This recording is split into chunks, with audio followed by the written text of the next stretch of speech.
A very good morning to you all, and a warm welcome to the Gauteng Agro Processing Convention and Expo.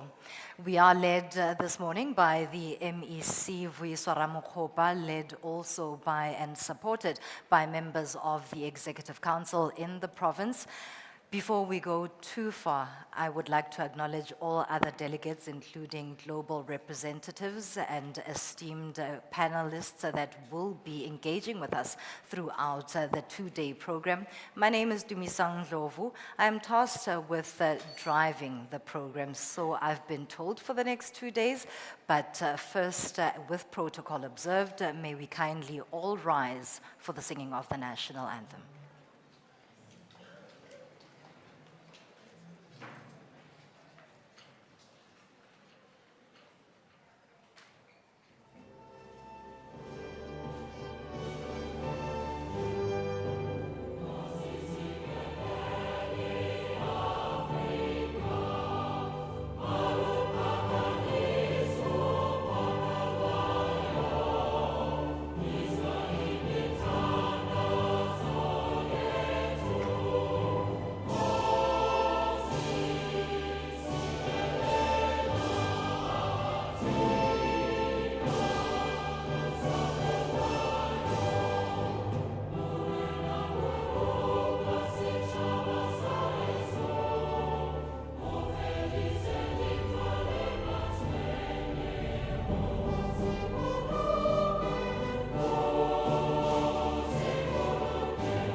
Thank you very much once again. No greater way or African way to start an event without ululation.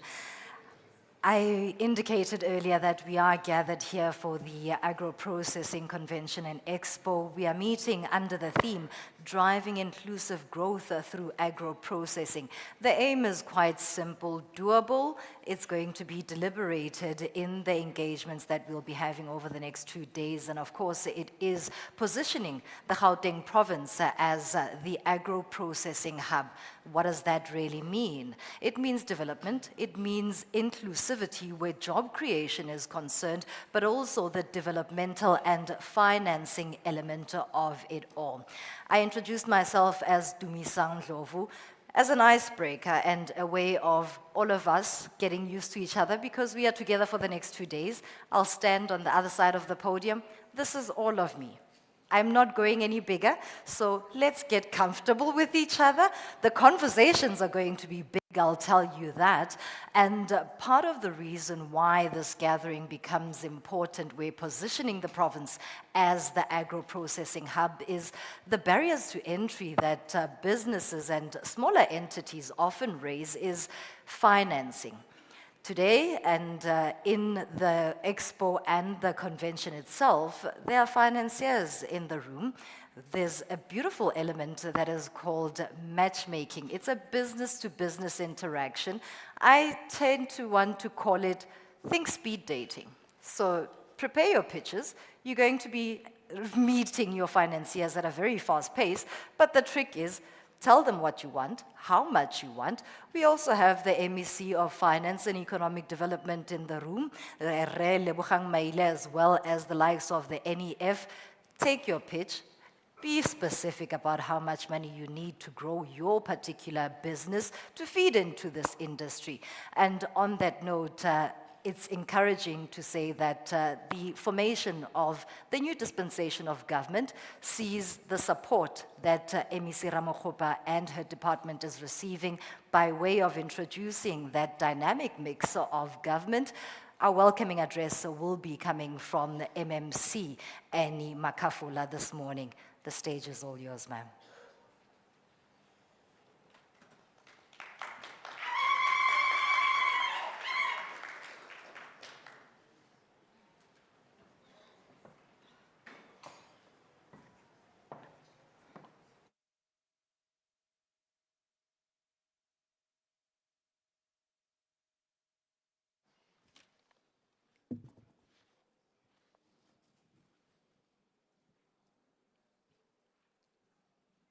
Good. I'm short, eh? No, I think it's fine now. Thank you. Thank you so much, our program director, the beautiful Dumisang Ndlovu. Greetings to the MECs present with us here today. Greetings to the panelists, stakeholders, as well as everyone who's in the room. Let me rather say protocol is observed.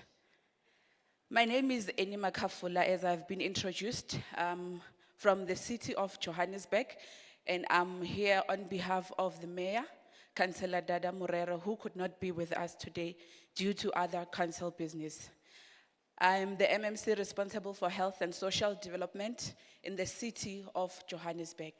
Let me start saying, but it is an honor really to be here to welcome you all on behalf of the Executive Mayor, Councillor Dada Morero, to this important program, a gathering that brings together thought leaders, industry experts, policymakers, community representatives, and innovators, all united by a common purpose to engage meaningful on the transformation potential of agro-processing sector in Gauteng and beyond. Let me begin by extending our heartfelt gratitude to the panelists joining us today, whose insights and contributions are very vital in shaping the strategies that unlock exclusive economic growth. We also recognize and appreciate the presence of stakeholders from various government departments, private sector partners, labor representatives, farmers associations, youth organizations, and civil society. Your participation is a testament to your commitment to building a sustainable and people-centered economy. As the city of Johannesburg, we believe firmly that agro-processing is more than just a value-adding activity. It is a catalyst for job creation, a driver of rural development, and a cornerstone for inclusive economic participations. It also holds immense potential to revitalize local economies, to also support emerging farmers, and open pathways for youth and women to enter the agricultural chain meaningfully. In Gauteng, the smallest province by land, but the economic heart of our nation, we have both responsibility and the opportunity to lead innovation in this sector. With strategic investments, policy support, and collaborative partnerships, agro-processing can be a key lever in reducing poverty. It also can help in tackling equality and also ensuring food security for all. This program today is not just a platform for discussion. However, it is a call to action. Let us engage with purpose. Let us share experiences.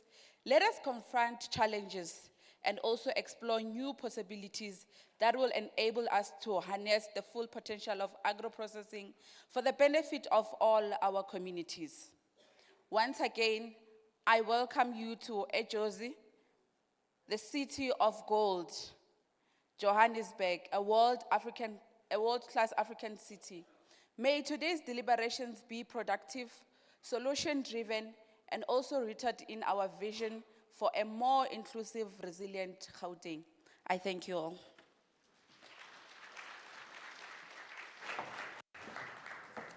Thank you, MMC.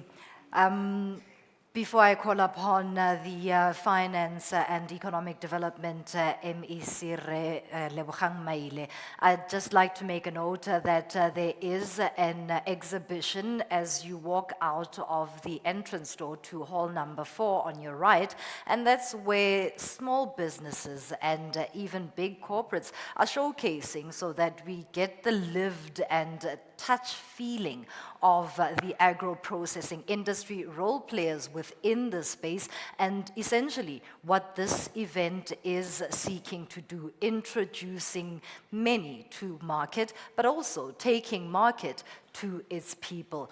Remaile, you heard MMC there speak about access to funding. That's where we need you. Your message today is of support. Re kopa le madi rra.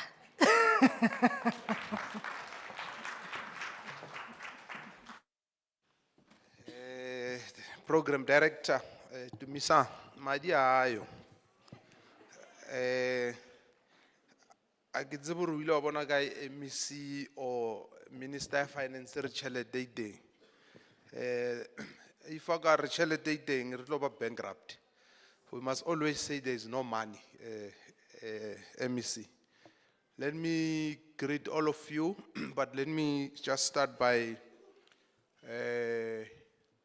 acknowledging the program director, Dumisang Ndlovu, our host, and my colleague, MEC for Agriculture and Rural Development, Honorable Voiswa Ramakgopa, the MMC for Health and Social Development, who is representing the mayor, the senior managers in Gauteng provincial government, leaders of business, of labor, academia, civil society, the Consul General of China, the international guests who are here, members of the media, ladies and gentlemen. It is an honor to stand before you this morning on this occasion of the Gauteng Agro Processing Convention and Expo. This event takes place on a month dedicated to mental health awareness with a specific focus on mental illness awareness. The month of July is dedicated to raising awareness about mental health conditions, reducing stigma and promoting resources for support and treatment. It is an important month that we must observe as a government and as a nation. Program Director, it may seem strange to make reference to mental health issues in the context of an agro-processing convention and expo. I raise the subject to illustrate the significance of agro-processing not only as a subsector of manufacturing, but as a critical instrument for tackling issues of food and nutrition security.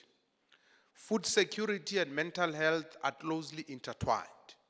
Food insecurity, or the lack of reliable access to sufficient, safe, and nutritious food, can significantly impact mental well-being, leading to increased stress, anxiety, and depression.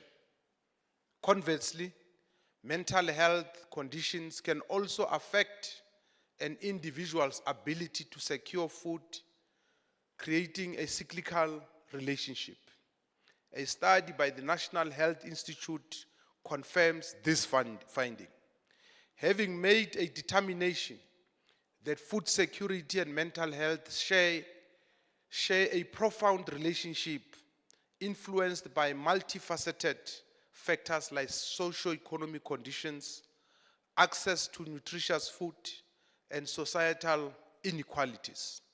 Authors of a study published by the journal Nutrients contend that strategies ranging from sustainable farming practices to urban agriculture initiatives and digital mental health services demonstrates avenues for enhancing food safety and mental well-being.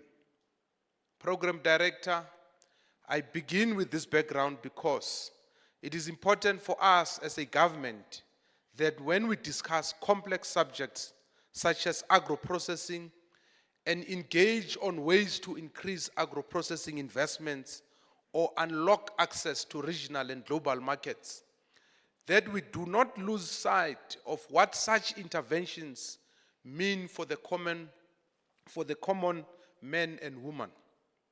For us, agro-processing holds not just manufacturing and economic growth value, but socio-economic and human development value too.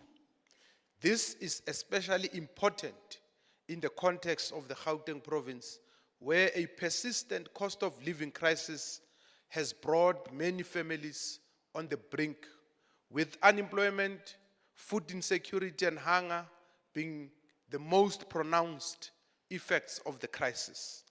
Thus, for us, the agro-processing industry provides an opportunity to address some of the salient challenges that confront the residents of our province and a chance to build an economy that grows in the hands of the people.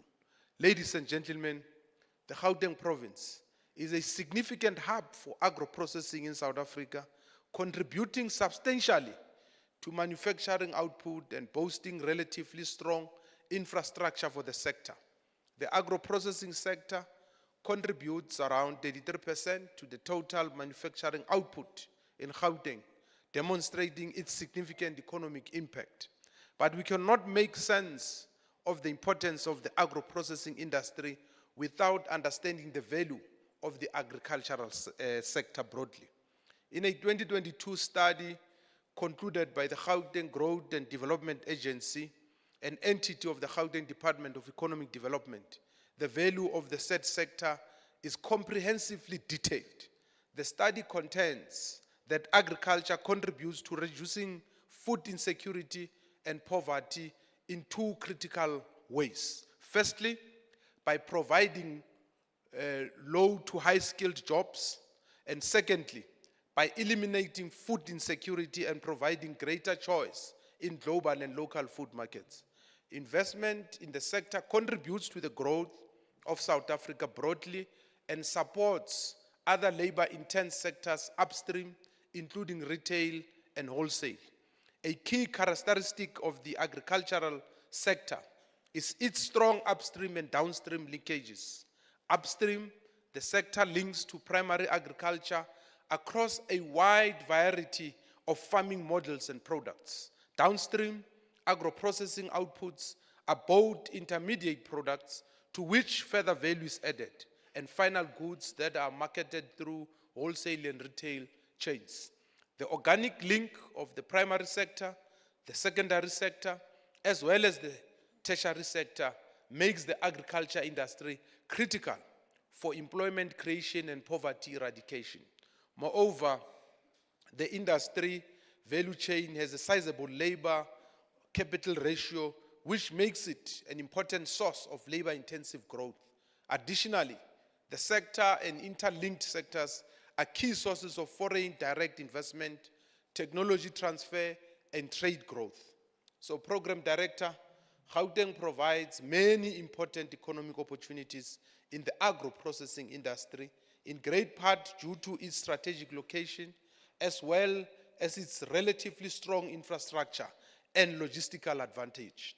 Our proximity to large inland markets and neighboring countries like Zimbabwe, Botswana, and Mozambique makes it a central point for both domestic and export-oriented agro-processing. Additionally, the Gauteng province benefits from well-developed infrastructure, including the second largest fresh produce market in South Africa, which serves as a primary market for produce from our province. Furthermore, Gauteng has a strong research base, including the Council for Scientific and Industrial Research and the Agricultural Research Council, which support innovation in food processing and preservation technologies. Just a month ago, the Gauteng Department of Economic Development launched Enterprise Building 3 at the Innovation Hub in Tshwane for the Water Research Commission. We are also continuing with the development of Biopark Phase 2. These are not just infrastructure projects. They are catalytic investments in the Gauteng's knowledge economy. But beyond the knowledge economy, these are investments in the very future of the people of Gauteng.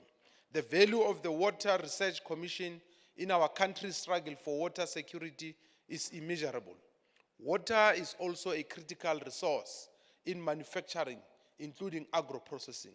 With South Africa having determined that reindustrialization is the path to our development, such initiatives that contribute greatly to the manufacturing sector are crucial. The agro-processing industry relies heavily on infrastructure development to thrive.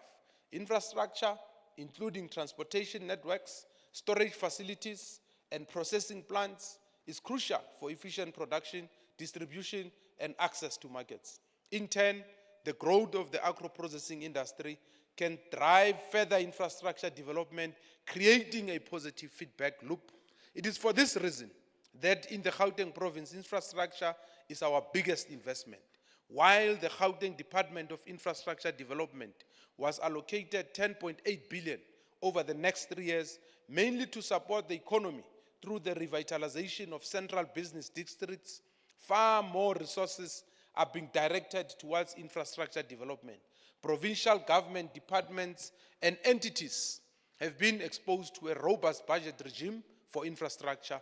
Furthermore, we recently hosted the Gauteng Investment Conference, during which we successfully secured 312.5 billion in investment commitments across 60 projects.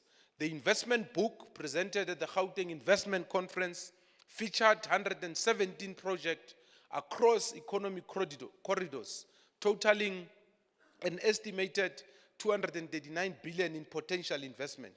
These projects span key economic sectors, including infrastructure, smart cities, agro-processing, manufacturing, automotive, ICT, and energy. The book offered investors a curated portfolio of initiatives at various stages of development, from concept to shovel-ready, providing critical insight into Gauteng's development pipeline.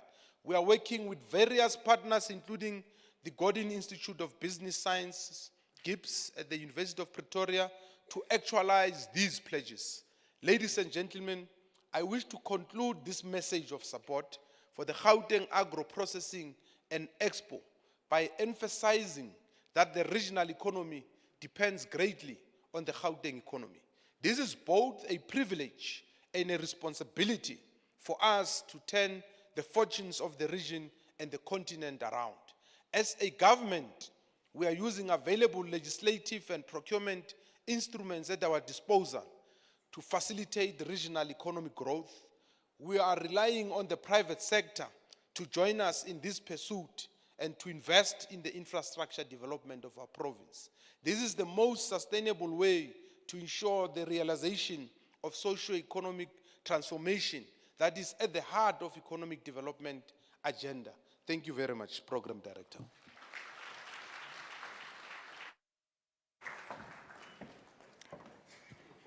No, that's yours. That's yours, MEC. Thank you so much. MEC Maile touched on critical points. I mean, the starting point having been the mental health element that would obviously be balanced with the right and essentially human right to agro-processing, but feeding into the right to food and the health element of where food stability, as well as the growth essentially in job creation, where industry feeds into the creation of employment. And what better way to do so by ensuring that South Africans who have resources either in your backyard or go Limpopo, even in KZN, why not translate it into the province of Gauteng, where economically we know that many of us travel and traverse all the way here into the province of gold to make sure that we build sustainable lives. But speaking of infrastructure, MEC, what was critical in the manner in which you raised it was reflecting on challenges.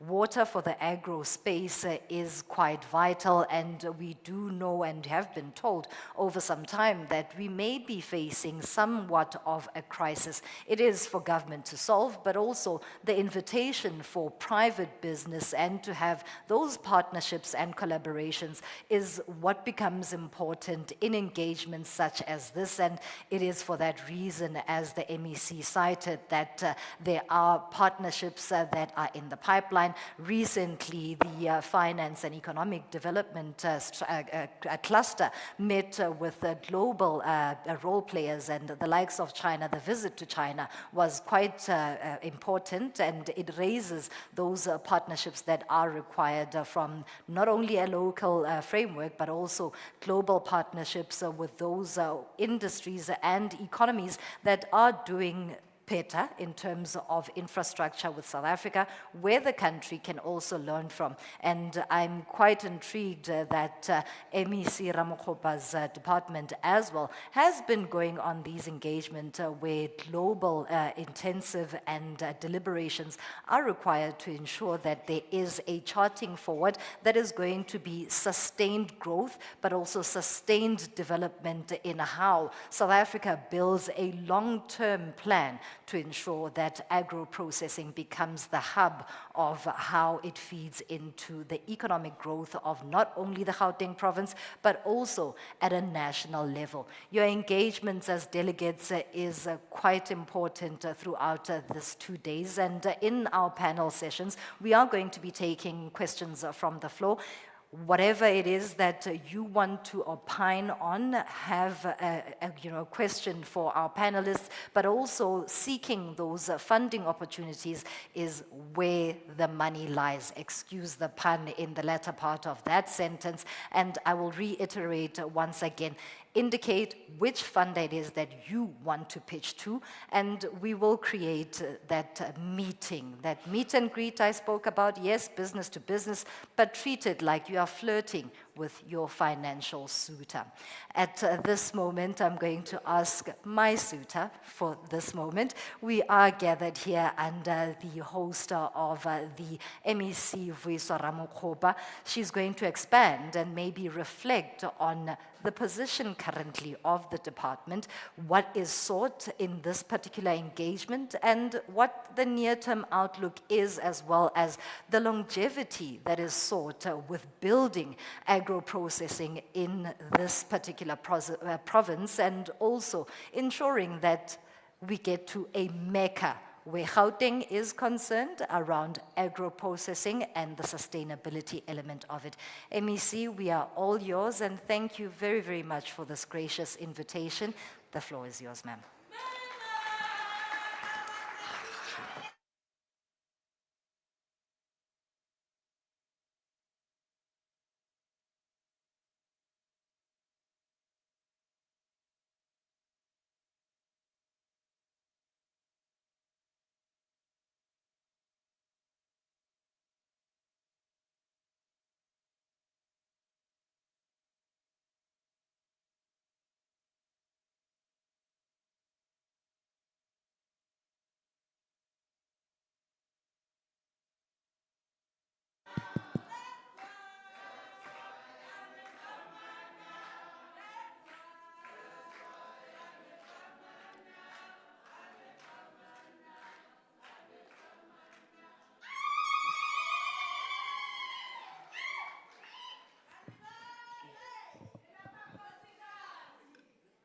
Good morning, and thank you so much for that warm welcome. I see some of you are still warming up. I hope, hopefully throughout the course of the day we will defrost. But thank you so much for that warm welcome. Program Director Dumisang, thank you so much for taking us through these proceedings. I must say, up close, you remind me of our province. Small in size, but big in impact and stature. So it really is a pleasure to have you here and to have you guiding the proceedings today. Let me start by greeting and formally recognizing all of our dignitaries. This is usually one of my worst parts of every event. You know, this part where you have to greet everyone one by one. But it's really important, and I want to take a bit of time to do this because in the last few months, we have had the opportunity to engage with a number of different organizations, a number of different entities, and a number of the dignitaries that we see here today who have been so instrumental in getting us to this point today. So let me start by recognizing the MEC of Economic Development, MEC Lebogang Maile. Thank you for your presence. The MMC, Me Eni Makafula, who has had to excuse herself, but has also been really instrumental in helping us drive our intergovernmental relations in the city of Johannesburg. To the Consul General of the People's Republic of China, Mr. Pan Kuanjiang, who has actually now become my good friend. I think we see each other so often now, Consular General, but it really is a testament to the growing relations that we have and are having with the People's Republic of China.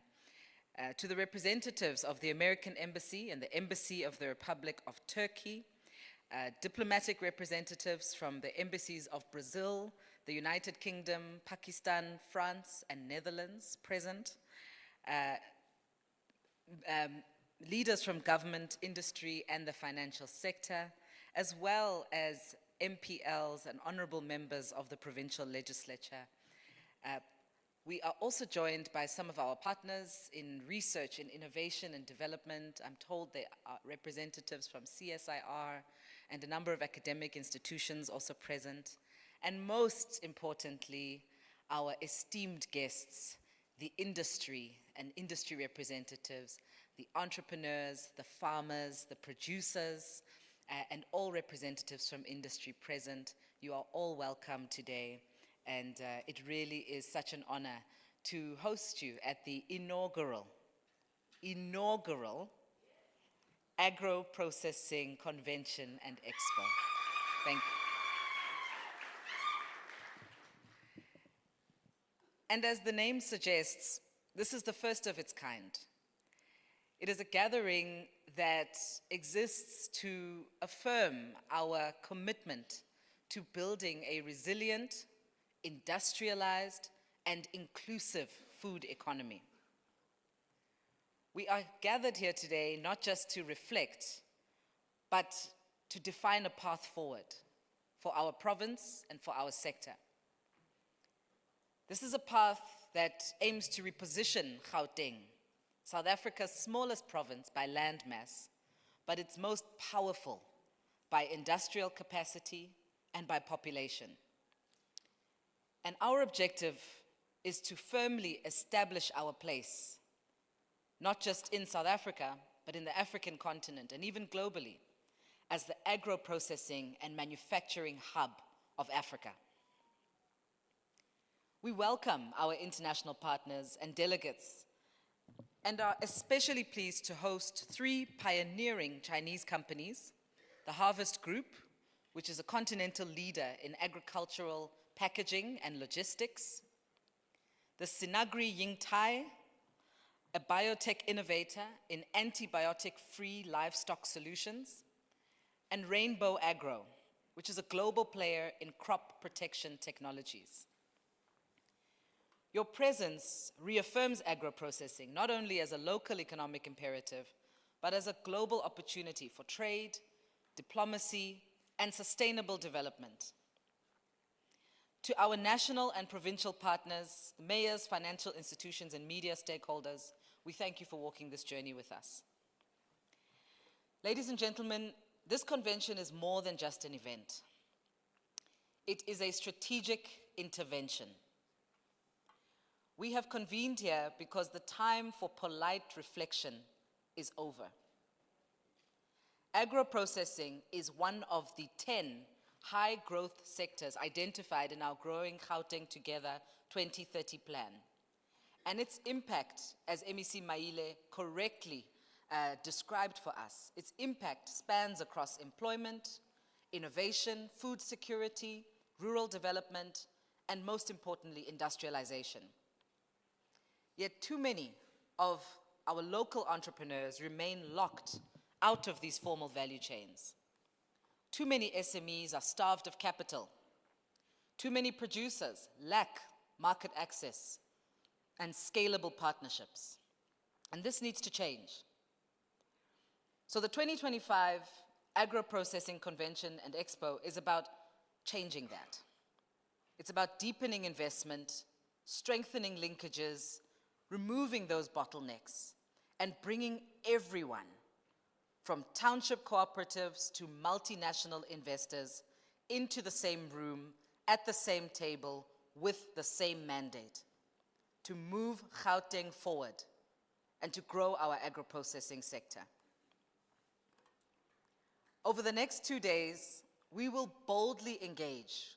We will reflect honestly, and I'm hoping when we emerge from here, we will act decisively. We will set a new agenda for agro-processing in the province and align ourselves with a shared commitment that Gauteng will not only feed itself, but we will lead Africa's agro-industrial transformation.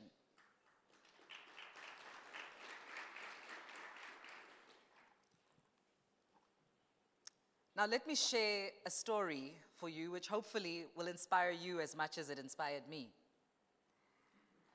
In 2024, a small honey producer from Gauteng with a company called Simply Honey won first place at the UK National Honey Show, which is the world's most prestigious honey competition, competing against established producers from across the globe. Their honey, which is harvested and bottled right here in our province, was judged the best in the world.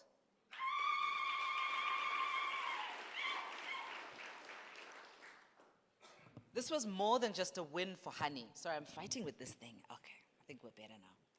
This was more than just a win for honey, but it was a quiet and powerful signal that what we produce in Gauteng is world class.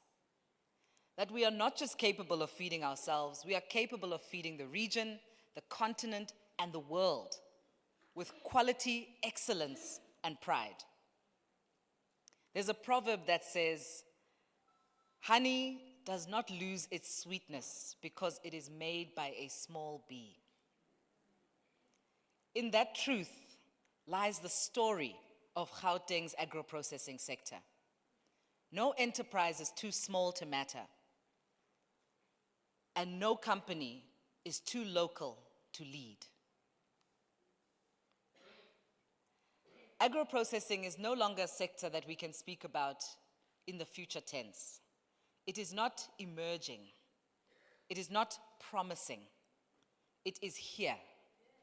It is central, it is catalytic, and it is capable of transforming not just our economy, but our country and our continent. For Gauteng, agro-processing represents one of the most immediate and effective ways to unlock industrial value, to not just alleviate poverty, but eliminate it, to create employment and build real food sovereignty. It sits at the intersection of agriculture, manufacturing, logistics, science, and trade. This is where we turn raw potential into real product and agricultural output into scalable, investable infrastructure. A good friend of mine often says, if a country wants to grow, it needs to start producing the types of things that other people want to buy. That's all it boils down to. And our ability to get into the business of producing the things that other people, our neighbors, and our international partners want to buy is what is going to power the growth of our economy. So the Growing Gauteng Together 2030 plan rightly identifies agro-processing as one of the 10 high-growth sectors of our province. But this convention pushes us beyond just saying that. We must now think systematically, act strategically, and build collaboratively.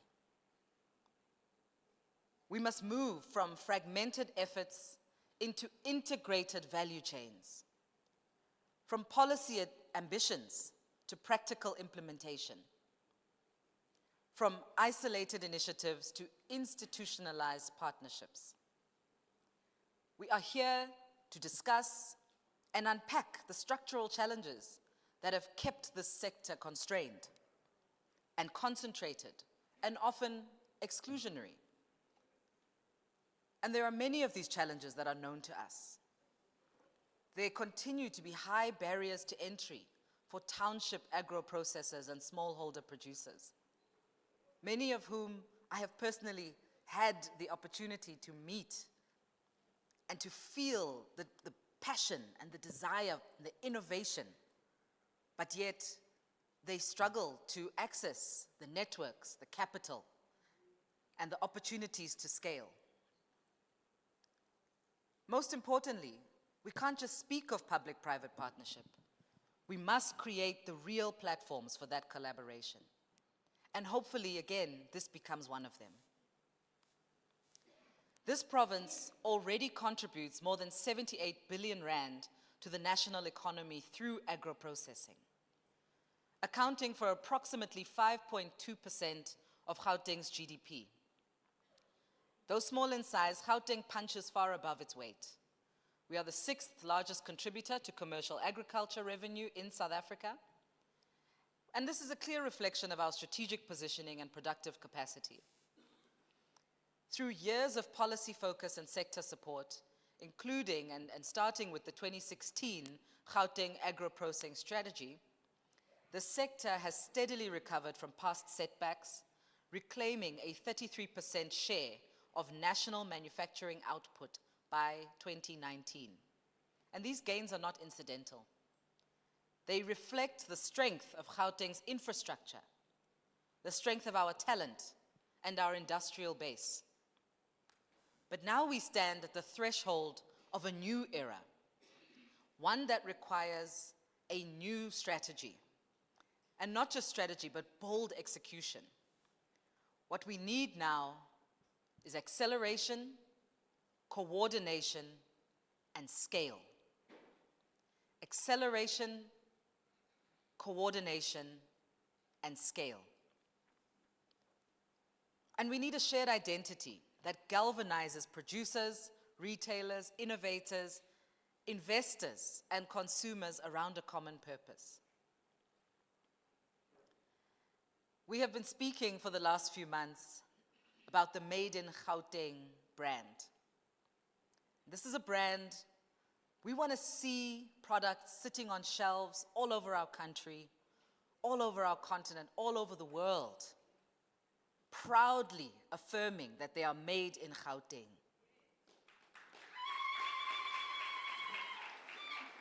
And the Made in Gauteng brand reflects the strength, the quality, and competitiveness of our province. It is going to be, and it is, a platform that connects producers to markets, local excellence to global standards, and smallholder innovation to scaled opportunities. Over the next 2 days, we will reflect on what has worked, where we must urgently improve. We must jointly set clear priorities for the 2024-2029 period. We must explore how to attract and coordinate investments more effectively and shape a unified agenda for agro-processing development across the Gauteng province. But more than that, we want to issue a call to every public institution, to every development partner, to every processor, every retailer, every financier, every logistics player, that we are ready to build the food economy that this province and its people deserve. One that includes township agro-processors, that opens up regional and export markets, and that scales ethical and climate-smart production. one that grows jobs, deepens trade, and feeds our people and our future. And this is why we are here. Not only to describe the future, but to shape it together. So agro-processing in Gauteng is somewhat of a paradox. On the one hand, it's a sector of undeniable strength, diverse, productive, and deeply embedded in domestic and continental value chains. But on the other hand, as I've mentioned, it remains burdened by persistent bottlenecks, structural inequalities, and underutilized, unearthed potential. We are not only a site of production, we are a hub of transformation. We process, we package, we export, we innovate, and we connect. But what makes Gauteng uniquely positioned is not simply what we grow, but how we are able to convert raw agricultural product into value-added product and economic infrastructure. Our strength lies in the depth of our manufacturing base, our logistics networks, and our capacity for innovation. At the heart of this system is an agro-processing industry that moves food across borders, connects to retail shelves, and feeds cities, not only in South Africa, but across the SADC region. We are already processing a significant share of the continent's food. When MEC Maile visited the World Economic Forum Trade Summit in Davos, he shared with the global community how Gauteng currently is responsible for around 35% of the agro-processing of the continent. That's significant. And it represents, you can clap, go ahead. One thing I'll never do is stand in the way of you and your clapping. But this power, this is an exciting statistic. 1/3 of produce on this continent is produced here. We have companies that are exporting all over our continent and all over the world. But yet this power is not yet fully harnessed. Too many smallholder farmers and cooperatives remain on the margins, struggling just to find a foothold in the formal markets. We talk often about the barriers relating to infrastructure, ability to scale, certification, what we often term as red tape, and financing challenges. Now, this is where our focus must sharpen. This is where we must double down. Studies, reliable studies, have shown that an increase in agro-processing output of just 2% could yield a 10% rise in employment in the manufacturing sector. Did you hear that, MEC Maile? We can increase employment by 10% in the manufacturing sector by simply increasing our agro-processing output by just 2%. And this is not hypothetical. It is a strategy waiting to be executed. But it will not happen if we continue to operate in our silos. And that's why we have convened the people that we have brought together in this convention and in this room. Because we need finance that is innovative, that reaches the last mile. Yes, we have our blended finance models, and they work, but we need more. We need vehicles that are accessible and that are responsive to township agro-enterprises. We need infrastructure that supports distributed processing. Not everything needs to happen in large factories. Micro-processing hubs, mobile solutions, and shared equipment facilities must be part of the model.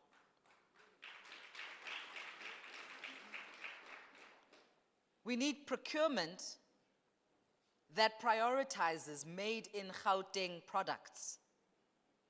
Because the power of local government, hospitals, schools, provincial government, and our large retailers to change the nature of market access cannot be overstated. And we also need institutional coordination. We need these platforms to align the work of different departments, investors, research institutions, and industry players towards a shared outcome. So just as importantly, we must acknowledge that Gauteng's agro-processing future doesn't lie in volume alone. It lies in its value. The future is about being climate smart. We must be export orientated. We must recognize that we are not operating in a silo. We are competing with honey makers from all over the world. We are competing with chili producers all over the world. And we need to produce products of the highest quality, which we can. But they must also be traceable, identifiable, and must meet all necessary certifications. And we must lead in the development of ethically produced, technology-advanced, and globally competitive agro-products. To do this, we must invest in digitized logistics, smart packaging, functional foods, and biotechnology that improves yield, nutrition, and sustainability. So this convention is not simply about unlocking more activity. It's about unlocking better activity. Working smarter, not harder.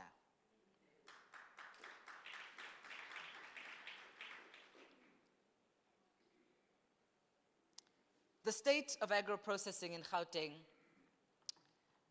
currently we're doing quite well. Gauteng is also responsible for almost 1/3 of South Africa's agro-processing, but it can be stronger still. It must be fairer and bolder and more inclusive, and this is the task before us. So I've touched briefly on the Made in Gauteng brand, and we have, as I said, been speaking about it for some months. But today we are officially launching this campaign in this room with all of you here as industry to walk this journey with us. It's not just about launching a campaign, though. It's also about activating this platform, a platform that will support producers, processors, and entrepreneurs from all across the province, and building this food economy that we always speak of. At the heart of this revitalized effort is a simple but powerful question. Where does your food come from? If you think about what you ate this morning, what you had for breakfast, where does your food come from? If you ate an egg this morning, how many people ate an egg this morning? Congratulations. There is a 25% chance that you are supporting the Gauteng food economy because we produce 1 in 4 of the eggs in this country. If you are eating ground maize, mealie meal, pap, our staple food, there is a high probability that that was ground and milled and even grown in our province. And we produce a range of different products in Gauteng, but moreover, we are an aggregator for produce that is grown and produced all over our country and the continent. And Gauteng is ready to export, CG. You can give comfort to all of the companies that you have brought here and recommended to attend this event. We are ready to export. Our infrastructure, our standards, and our industrial capabilities put us in a strong position to lead the region.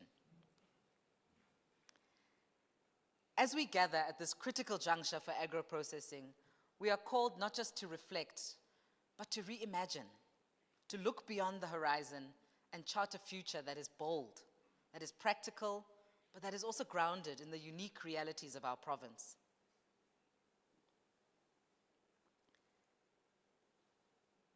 Ladies and gentlemen, Gauteng is not immune, though, to the challenges.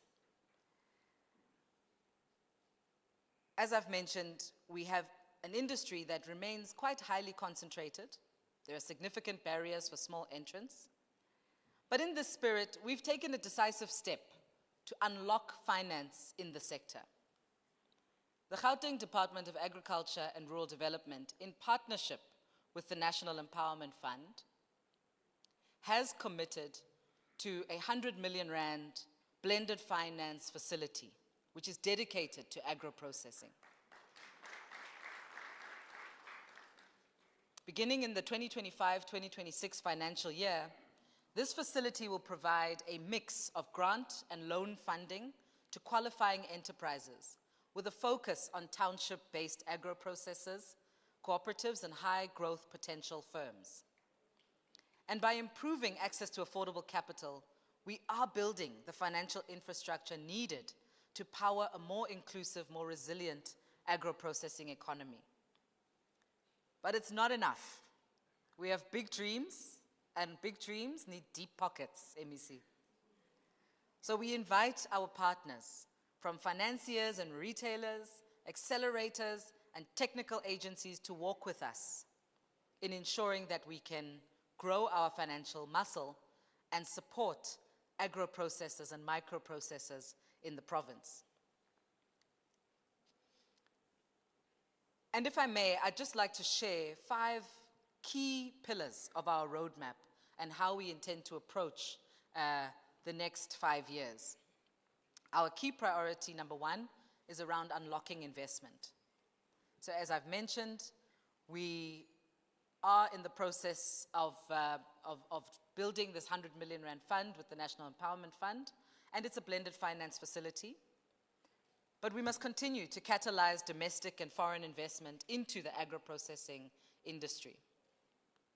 Number 2, and this is a key pillar of our strategy, is to aggregate value chains for inclusion.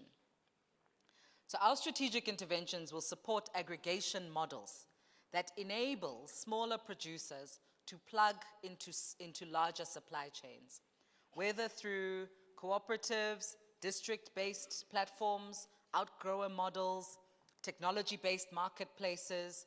Our goal is to ensure that we can build small businesses by bringing them together and driving scale.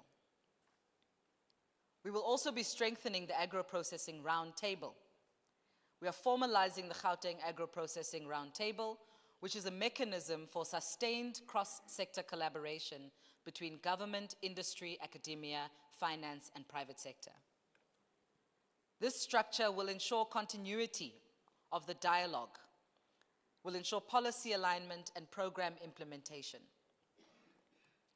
Number 4, we are driving standards, certification, and export readiness as one of our key strategic objectives.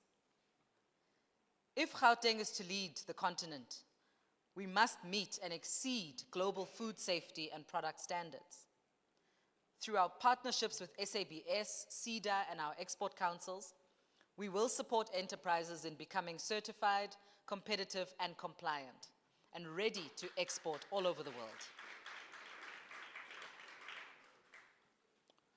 Number 5, and this is very critical. Member Engelbrecht, you will like this one. We are monitoring impact and measuring change. Ladies and gentlemen, as the old saying goes, what doesn't get measured doesn't get done. This is why we are embedding robust monitoring frameworks across all of our interventions linked to this convention. These will go beyond inputs and activities. They will track real outcomes, real enterprise growth, job creation, export volumes, and market penetration. Because our commitment is not just to doing more, it is to doing better and driving sustainable growth. And this is not a government initiative alone. It requires partnership, co-investment, and shared objectives and ambition across all stakeholders, many of whom are here today. From the retailers and the banks, to the farmer organizations, the diplomats present, Each of us have a role to play in making Gauteng a continental leader in agro-processing. Let us also recognize the regional opportunity that lies before us. With the African Continental Free Trade Agreement gaining traction, Gauteng must seize its position as a gateway into Africa's agri-food trade landscape. We are not just feeding our province, we are feeding our neighbors and beyond. And we must do this with intention, coordination, and excellence. We have reached a defining moment, not just for agro-processing, but for the story we tell about Gauteng's place in the world. This convention is more than a gathering of minds. It is a statement of intent. It declares that Gauteng will not wait to be invited to the table of innovation, trade, and food sovereignty. We are building our own table, one that is proudly grounded in our local businesses, but yet confidently connected to global ambition and supply chains. In a few short months, Gauteng will stand on the world stage as the host of the G20 summit, one of the most powerful and influential convenings of political and economic leadership on the planet. And when the eyes of the world turn to this province, what will they see? They must see a province that dares to lead. A province that does not shrink or shy away from complex challenges. They must see a province that is led with vision, that has a strategy and a collective purpose. A province that is not afraid to dream big, but is equally capable and prepared to deliver. So it's in this spirit that I say to you today, let's not be cautious about our goals. Let us be ambitious. Let us imagine a Gauteng where township agro-processors ship products to Lusaka and Lagos, where our honey is on shelves in London and Dubai, where the world recognizes our agro-processing sector not as emerging, but as essential. And the work begins here, today, now.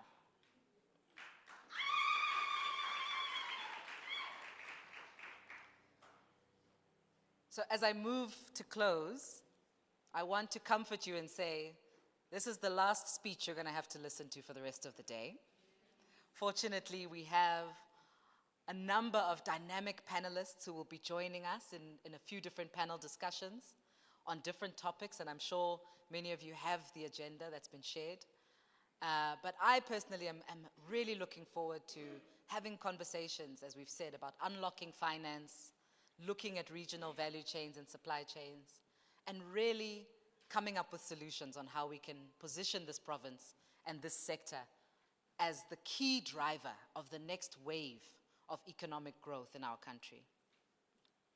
So to the delegates, speakers, exhibitors, and organizers of this convention, I wish you a productive 2 days. I hope that you network and make valuable connections over the next 2 days. May your insights shape new industries and your commitments be the spark that starts the fire of real transformation in our country. And let me leave you with the words of the great African leader, thinker, intellectual, Kwame Nkrumah, who once said, "We face neither east nor west. We face forward." Gauteng is facing forward. And through agro-processing, we are not just looking ahead, we are stepping ahead. Let us rise to the occasion and build a Gauteng that feeds itself and that leads this continent. I thank you.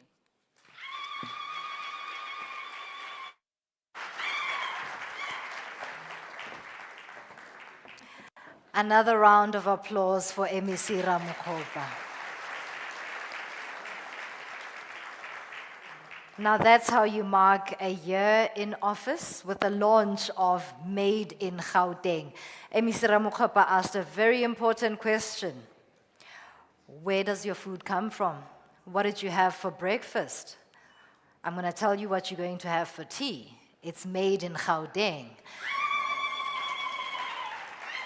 We are about to go into our very short tea break, keeping in mind the time pressures that we are now faced with. It's 10:42. May I kindly ask that we take a tea break for 15 minutes to return into this venue at 11 to start our first panel.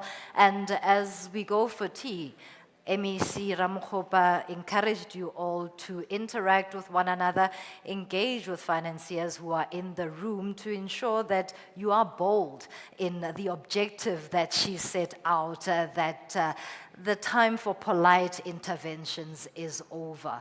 It's how bold you are in feeding into the greater scheme of the province being the hub for agro-processing. Thank you very much for your time and your indulgence through the first phase of day one of the Agro-Processing Convention and Expo. May we kindly reconvene in 15 minutes. That will be at 11 o'clock.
request that we all take our seats.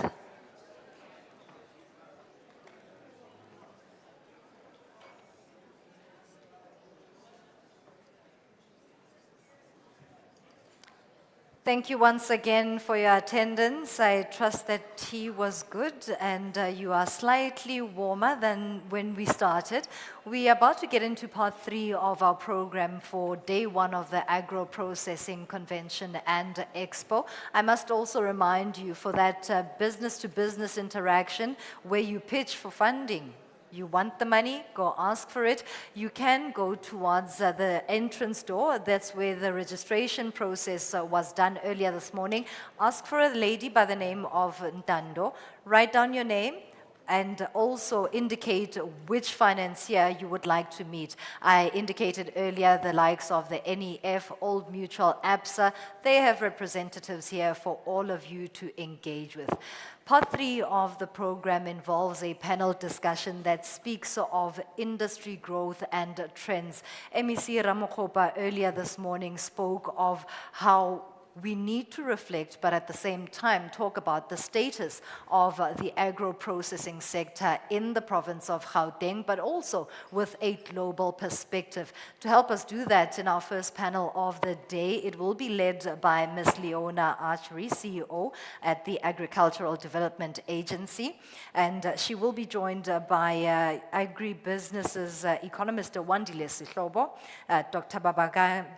Babagana Amadou, Food and Agriculture Organization representative Tshepo Pegane from Stats SA, as well as Dr. Willie Galaba from the Bureau for Food and Agriculture Policy. We're going to take questions from the floor as well. As and when those questions come through during the panel, raise your hand. I will kindly and graciously walk towards you and will navigate that process with the roving mice that we have. Leona, it's up to you.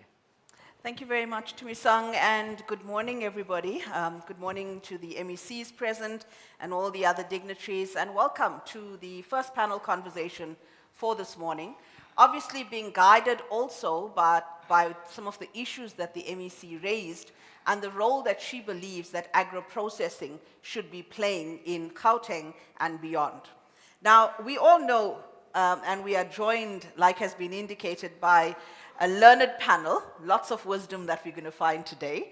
But we're going to have a conversation this morning because I think the issues that the MEC has touched on has been quite wide-ranging. So we just want to understand from your own perspective where you're seeing agro-processing going, both here in Gauteng, in South Africa, the region, and beyond, and what some of those opportunities are. So from our side, we know that indeed there's been a lot of opportunities, a lot of growth in the agro-processing sector, but at the same time, there are lots of challenges that have been faced, and some issues, if we want to call them that, that need to be dealt with. So when I come to you, Wandile, maybe let me start there. What has been, in your opinion, some of the past performance of the agro-processing sector? And where do you see us going, especially given some of the comments that the MEC raised this morning? Thanks, Leona, and good morning to all of the colleagues and the Gauteng government. Thanks for inviting us. I thought you were going to start by the professor there next to you, or this man, that is the numbers next to me from Stats SA. But I think broadly, when I look at the agro processing, I mean, you have to take firstly a similar view on the manufacturing industry in South Africa. Wobbly a little bit, but if you take a long-term view, we haven't seen as much exciting growth over the recent past when you're looking at that. And I'm taking the manufacturing because when you're thinking about that, almost a third, it's agro-processing. This is now the national picture. But of course, Gauteng gets to be important in that. The MEC earlier cited the numbers about how much Gauteng makes in the agro-processing space in South Africa. The key question then maybe that we may begin to delve in as our conversation continues is that, okay, if the manufacturing and the agro-processing side has not seen as much faster growth as we would like, what have we observed in the agricultural side? And if you look at those two figures, you realize that the agricultural sector has been expanding at a much more faster rate in terms of the output than what we are seeing in the manufacturing broadly in the recent past. Then the key question, what's constraining that? We know in the agriculture we are exporting and doing all of these exciting things, but I think the value of manufacturing, the jobs, the vibrancy in the local economies that can be brought about, those are all things that are necessary. And I think there will be a lot of conversation to talk about and say what is constraining that. And there are industry-specific aspects that can be addressed. But I do think that there's something to be said about going back to basics. To say what is increasing the transaction cost of if you are a small or a medium scale producer relative to someone that is at the large commercial that is able to have a financial muscle to withstand some of the harsh challenges. And I think those are some of the things that we will need to tackle, because if we don't highlight those constraints and explore them enough, I heard the vision that the MEC outlined earlier, and I like and I agree with what she says, but it will encounter some challenges. There are some blockages we have to unlock before she's able to achieve that excellent vision that she set up. That's how I would start the conversation, but a very necessary one for this province of Gauteng. Thanks, Wandile. So it was the right place for me to start, because you're leading us now to actually delving into, the MEC actually gave us an instruction this morning to say we need to move beyond the talking, beyond the forums, and to actually navigating the real things and getting to the real issues so that we can make progress.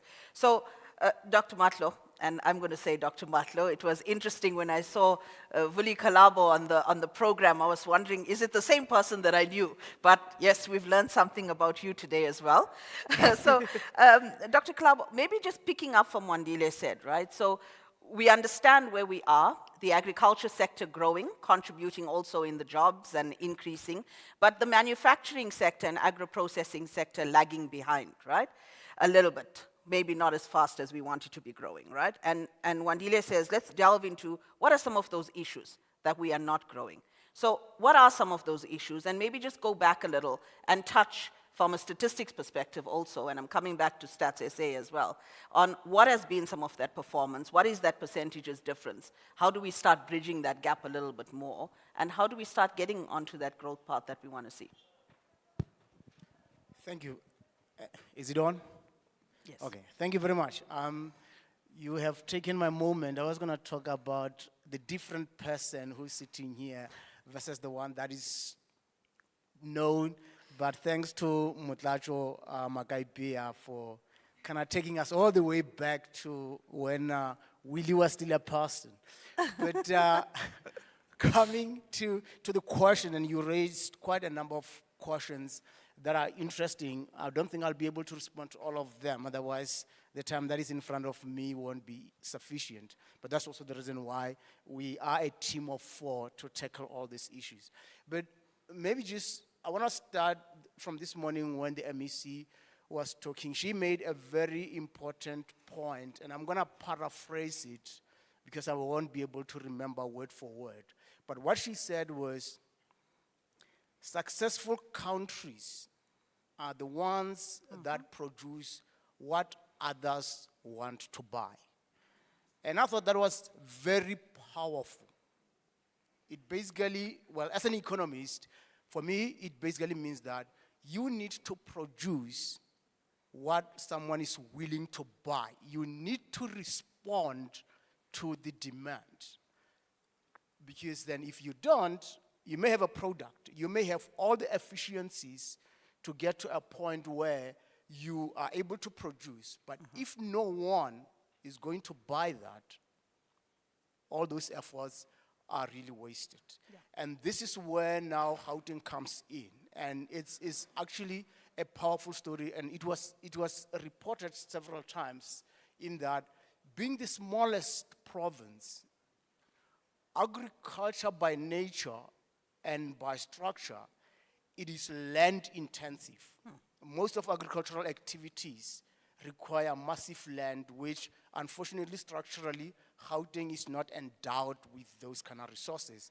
However, they take it up from there to say, what is it that we can do to transform the raw products that provinces like Eastern Cape, Limpopo, and those that are surrounding Northwestern Mpumalanga are able to produce. However, we add value. We have the corridors in terms of infrastructure that can move a raw product into our province.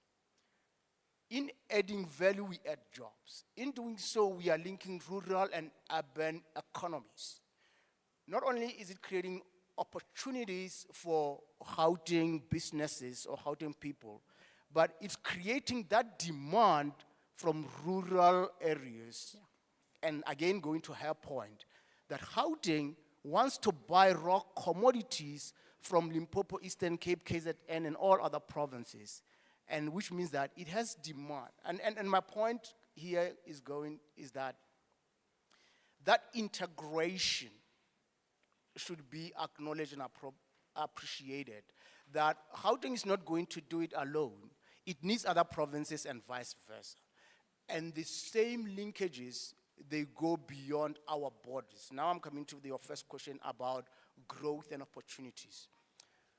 Agro-processed product from South Africa in total, and MEC mentioned the shares that Gauteng contributes, but I have my friend Tsepo Pekane from Stats SA will talk specifically about those.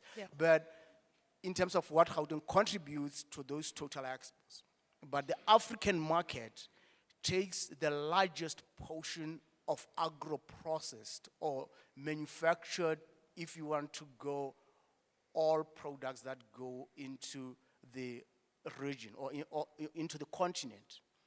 So the African market is quite important. And tomorrow, I understand there's a session that's going to talk about market access and agreements and the global opportunities.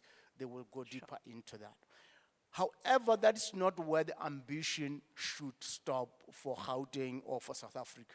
Because as a producer of food and as a producer for final products, the demand is also driven by the numbers, but also the purchasing power.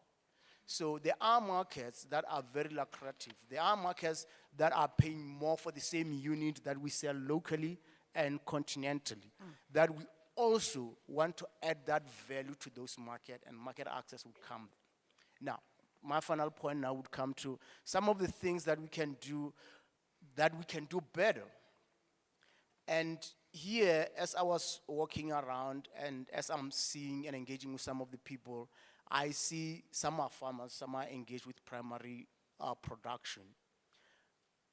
And most of them do not have that market. And I'm talking about the integration, the smallholders, the opportunities, because the standards and the demands for compliance tend to be high. And I would say first and foremost, that integration and linkages, let's bring some of our developing farmers into the mainstream value chains.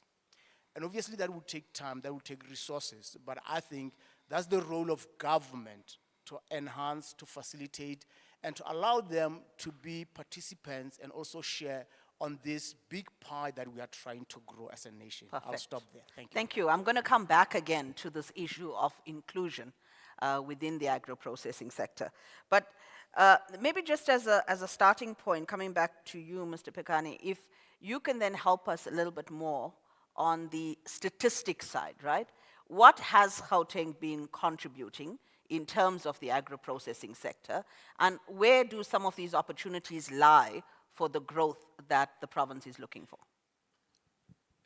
Good morning. I think as Wandile has indicated, there are basically linkages between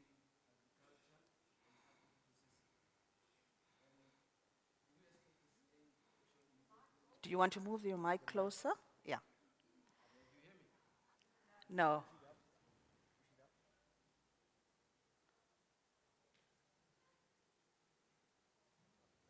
Let's use this one.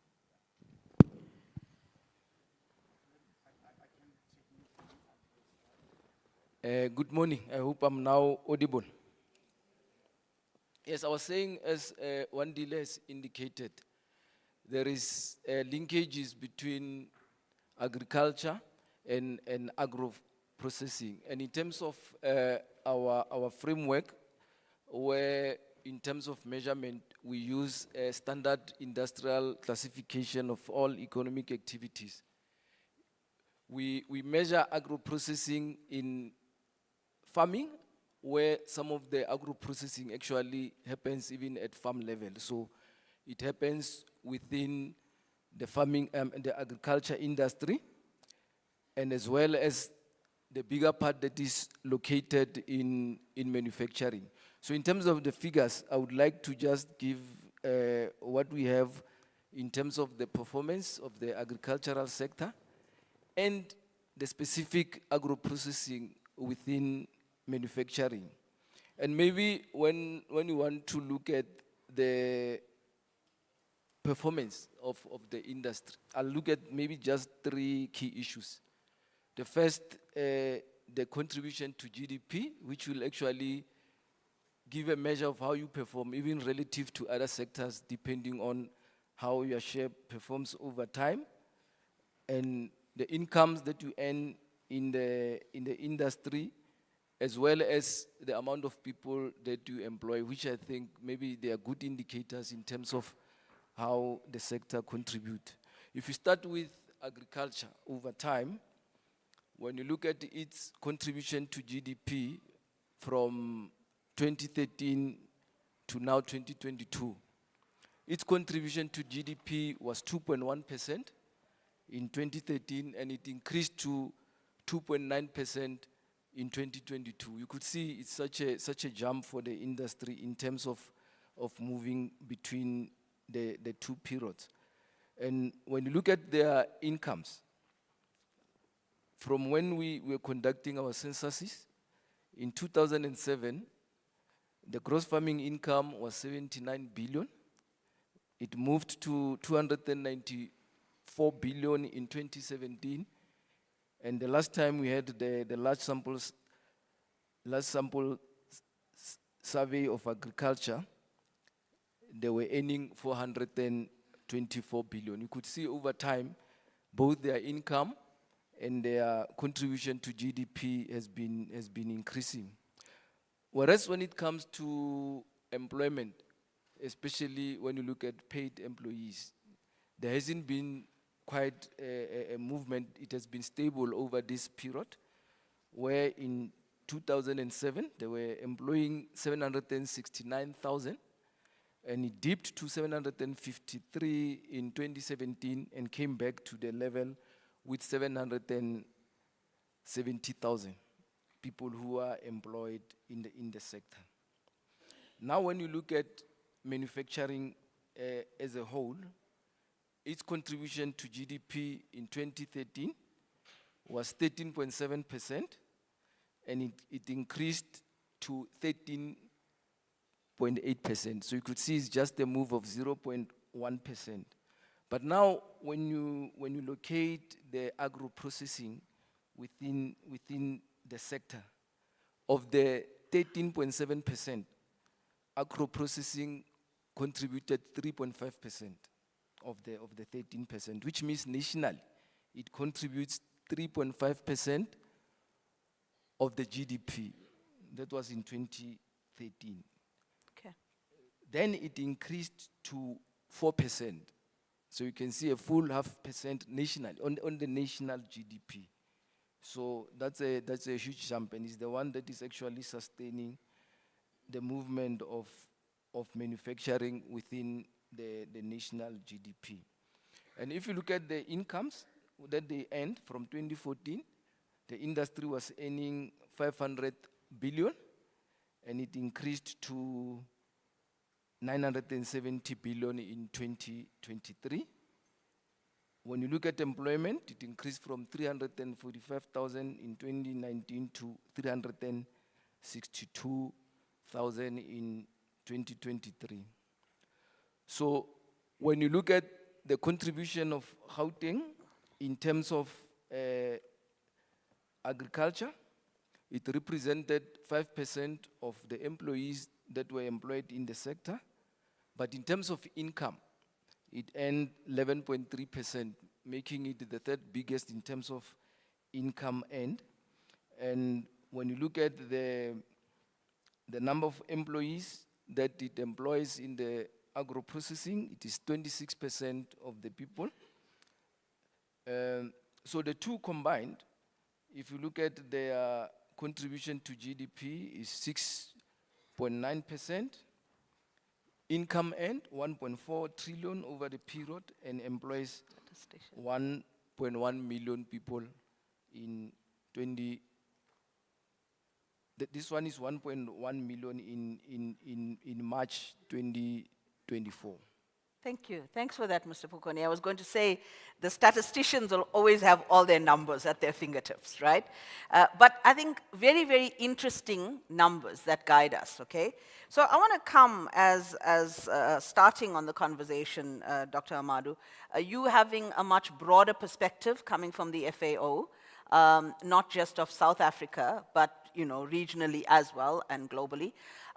How do you see the opportunity for growth in the agro-processing sector in South Africa and obviously its contribution into the region? Okay, thank you very much. Representing the Food and Agriculture Organization of the United Nations here in South Africa. And the area of agro-processing is one of our core sectors where we carry out a lot of technical work. We are the custodians of expertise and skills and entrepreneurship development in this area, not only in South Africa, but across the region and the globe. For South Africa, we support the government technically in positioning especially women farmers in producing good quality, marketable products. We have a document called the Agro-Processing, National Agro-Processing Master Plan for South Africa. And we support the implementation of the various interventions outlined in that document, focusing on rural women. Here, they produce, but to access the market is a huge challenge for them. So what we do is to train them, provide training to these women so that they produce products that meet the requirements of the markets. How do they get their products, marketed in the supermarkets, for example, not along the roadsides? So we are dealing with a number of women organizations and groups, training them on producing more, first and foremost, top quality materials, packaging, adding value, processing, packaging, and linking them with markets, how they can get their products marketed, and so on. So skills development is one of the areas that we see as an important work for us to do with the government and to collaborate in identifying these farmers wherever they are and to train them to produce marketable products. We also see challenges in accessing resources for some of these women farmers, especially land. Land, water, financial resources to set up businesses, to buy the basic machineries for the processing sector. Land, for example, in Gauteng is a big challenge for farming. So we are working with the Gauteng municipality in designing vertical farming, just producing basically vegetables and other products in the rooftops of the supermarkets. We have worked closely with the department. We identified some buildings where we think we can set up the equipment for producing vegetables and that could be marketed. So I think the assessment has reached an advanced stage. We also support the implementation of the Gauteng agro-processing strategy, for example, ensuring that the necessary skills are fully addressed, the farmers are fully conscious of the requirements in terms of food safety, quality, and sanitary and phytosanitary requirements, and on issues related to trade across the nations within the SADC. We still have a lot of barriers to trade in agricultural products, and both technical barriers, tariff barriers, and so on. So we are trying to support the countries to see how we can support them in exercising some flexibility in allowing free movement of agricultural products. Some of these barriers, like, for example, outbreaks of pest diseases that prevents free flow of agricultural goods across the nations. We're trying to support them to strengthen their disease control and prevention measures. Our services usually comes in form of a technical support at the request of the stakeholders. We do quite a lot of consultations and coordination with various government institutions and entities, putting at their disposal the kind of services that we do as FAO across the globe. Perfect. Thank you. Thank you. Thanks, Dr. Amadu, because I think you're already touching on a very important issue, and Dr. Matlo, you touched it earlier as well, about inclusion, right? MEC was talking about the small-scale farmers. She was talking about how do you look at micro-processes. But I know, Wandile, you're also going to say to me, before we can figure this part out, there's some other issues we need to resolve at the much more sort of strategic level. When we're talking about trade barriers, we're talking about infrastructure. We want to export out of South Africa, right? But are we ready? Is there something else that government should be doing at that level? We have the agriculture master plan, the agro-processing master plan, and there's a lot happening at that infrastructure level to make or enable us to do some of the export and logistics, right? But what else can be done, and what is being done maybe? Because earlier you said there are still challenges in getting us there. What are some of those challenges, and how are we addressing them at the moment? Okay, I thought he was going to answer I'm the coming back challenge. to him now. I You're mean, always trying to pass off your question, Wandile. No, I mean, look, I think the vision, everyone in this room, I saw, I was sitting at the back there as the speeches were being read out. They were very excited about all of the visions that are painted. And I think the Provincial Department of Agriculture has its strategy, and it is solid. The problem is that they will have to use their convening power to get others to do their part. Otherwise, much of what we have set out there, it will not all fully succeed.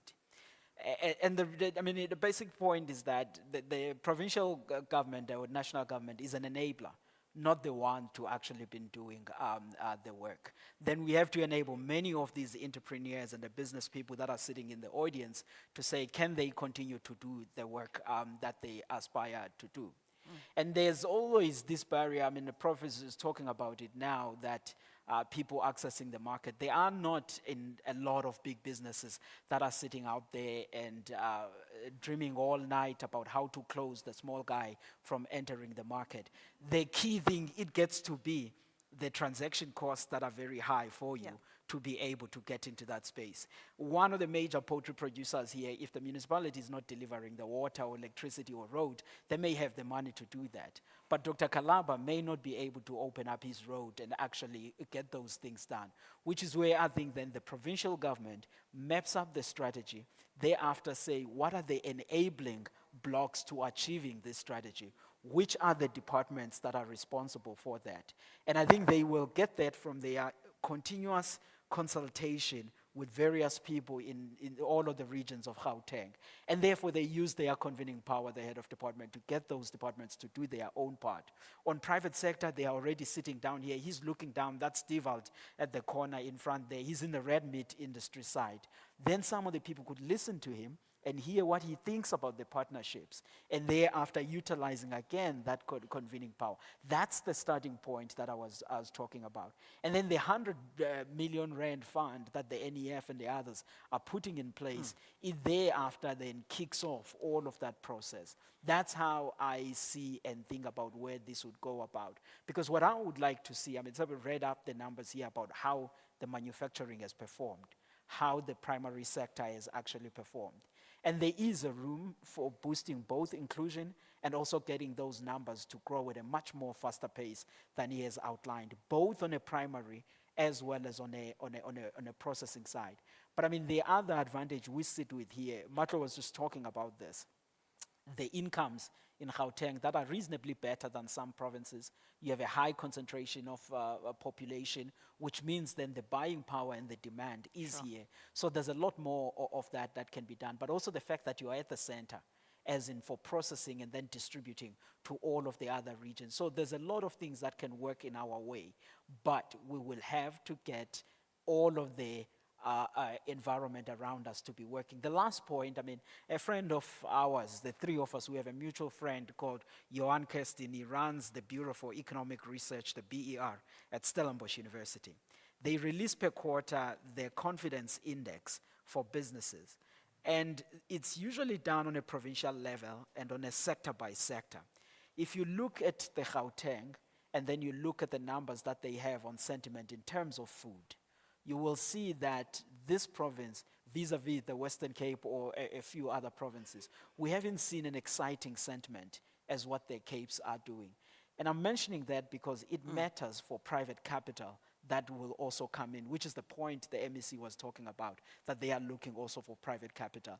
And that sentiment will be up if the operating environment that we are talking about is also improved, and it eases up things for many people that are sitting in this room and attempting to grow their businesses even bigger than where they are.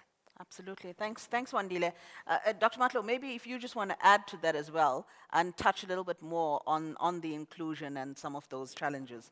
Just like Wandile, I think, Wandile, you're actually saying to us we needed to work out that enabling environment that brings in the investment, but what is it that Gauteng can be doing, right, as a convener to ensure that all of this is in place to enable the rest to happen? Okay, thank you, Liana. I think maybe on the inclusion, it ties very well with the way this event, the scene for this event was set. If you remember a few hours ago, the event was officially opened by the office of the mayor. Then the MEC spoke, and then another MEC said or presented the keynote address. Point being, these are the key individuals or the key offices that matter to deliver some of the services. And with the power that they have from the Constitution and the respective legislatures, they can unlock some of the basic issues and challenges.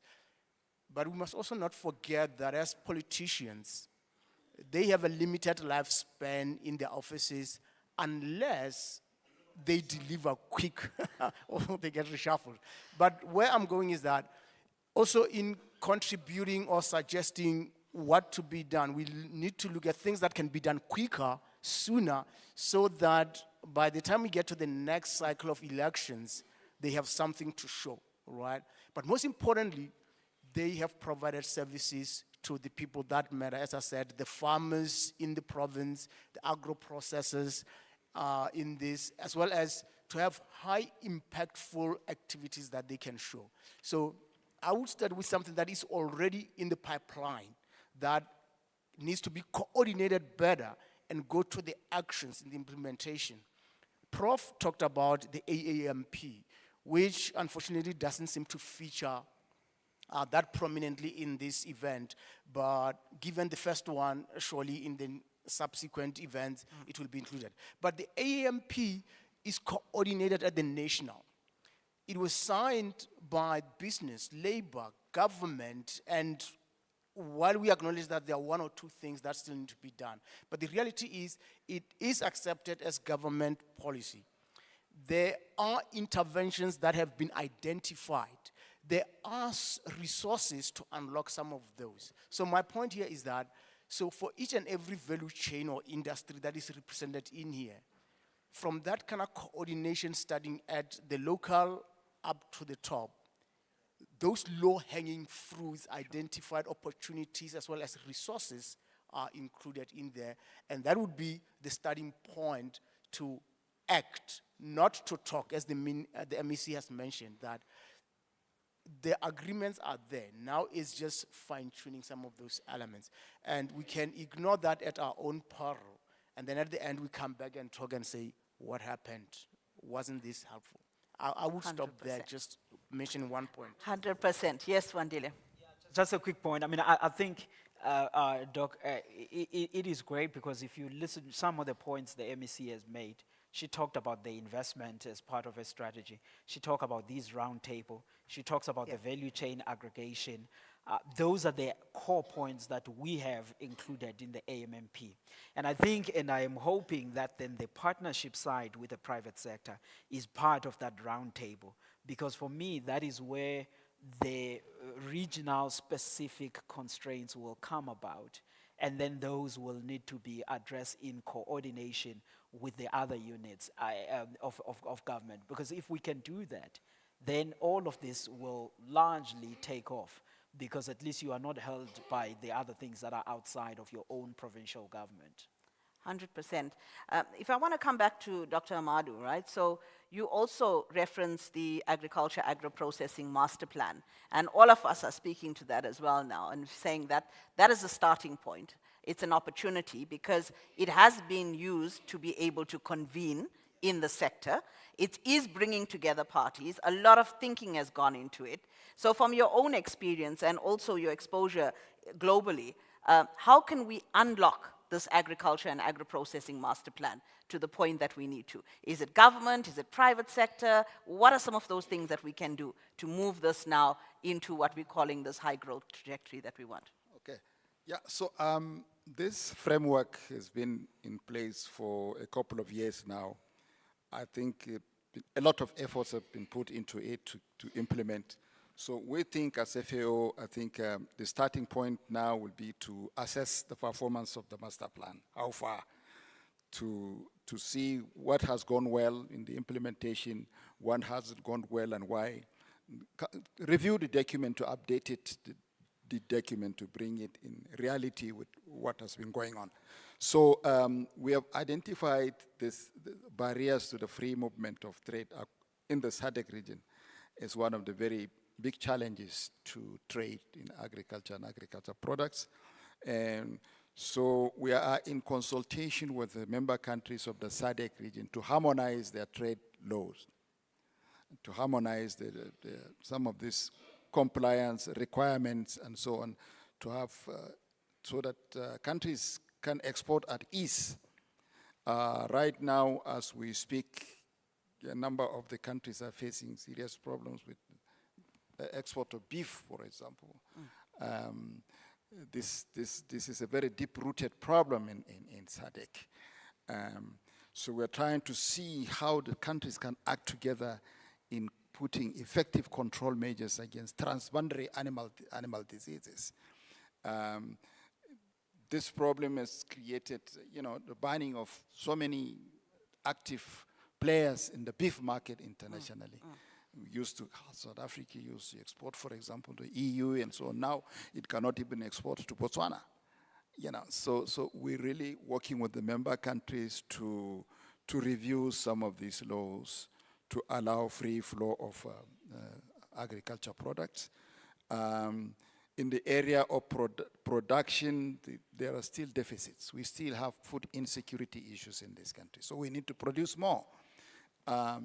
We are talking to the youths, for example. In addition to women, we're talking to the youths to see agriculture as a source of employment, as a source of business.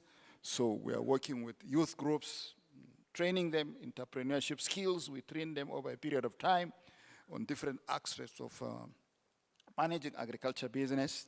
At the end of the training period, we help them develop a business plans, and then we link them with finances, potential private sector. A number of private sector are very active in supporting the youths to work with them for a certain period of apprenticeship or internship programs with senior, well-established firms.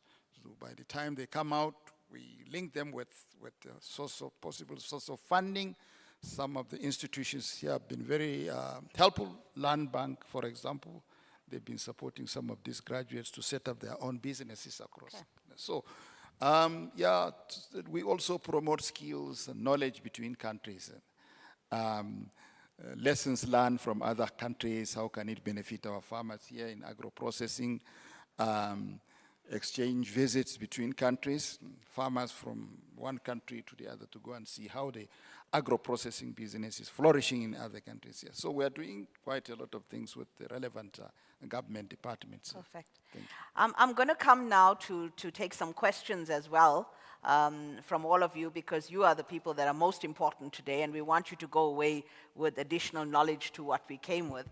But before I go there, the whole issue of data, of technology, I mean, we're moving in this whole area of AI, etc.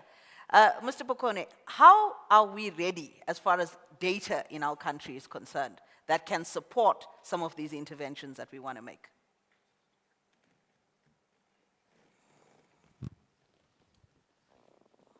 Yeah, I mean, in terms of data, I mean, the environment is changing quite fast. As Status A, our aim is to transform the production, coordination, and use of statistics through optimization, partnership, and innovation.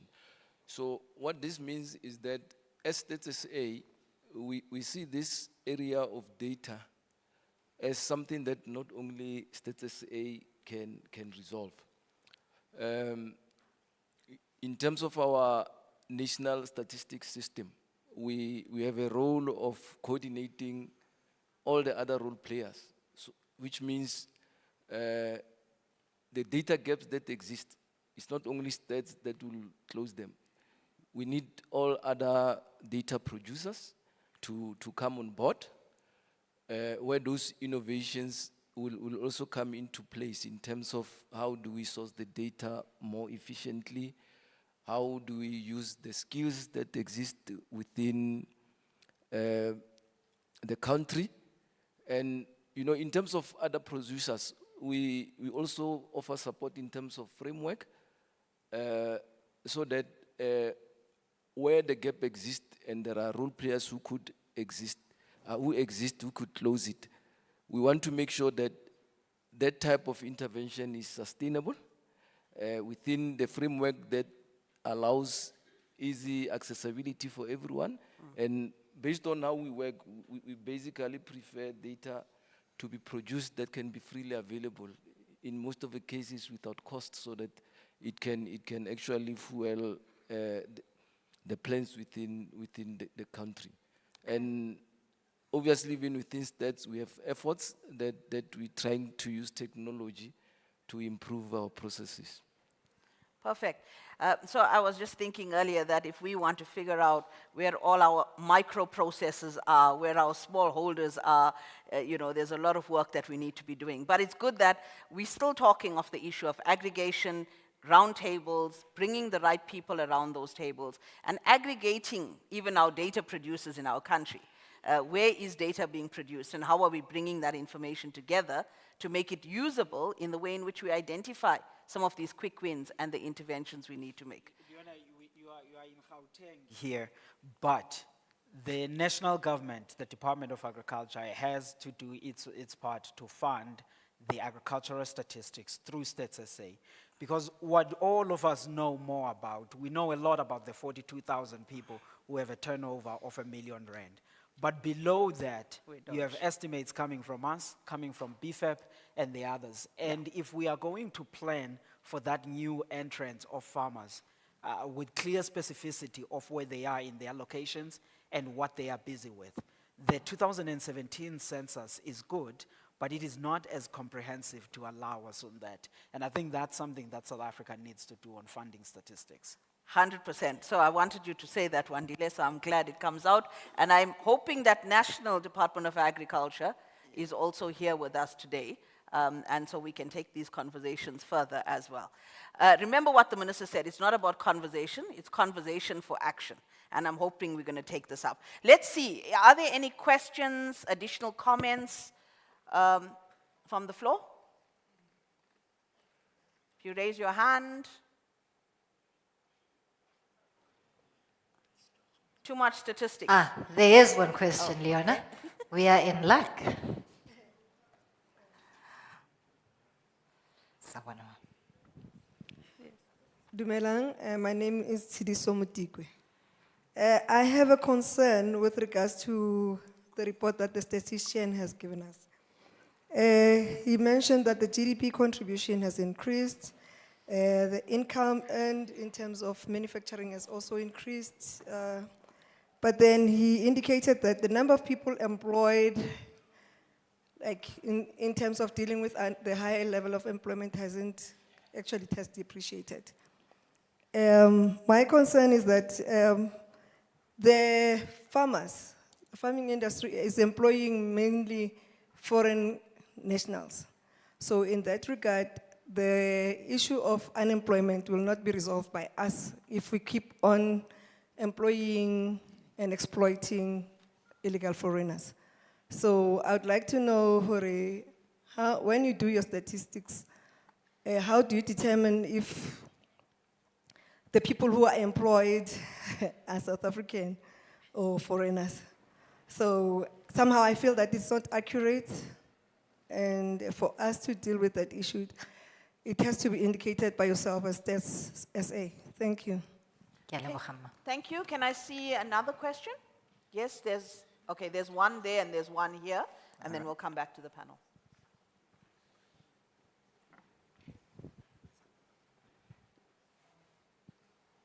There was a hand come.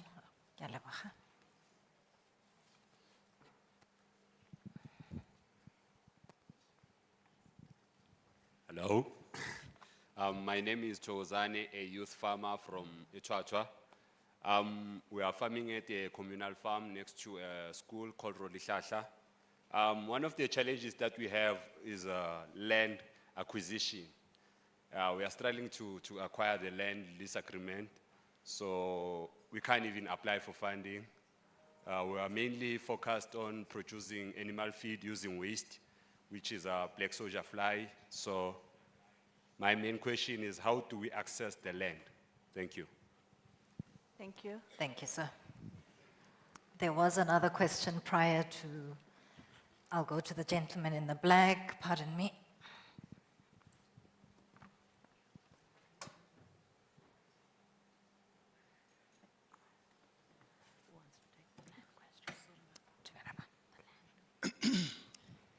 My name is Jabulan Shope from Davidson. What I've seen here in Davidson, we've got a land there, but we, as South African people, we can't access the land. I just want to find out how, what process or which manner do they get, because there's people which are there in Petfontein.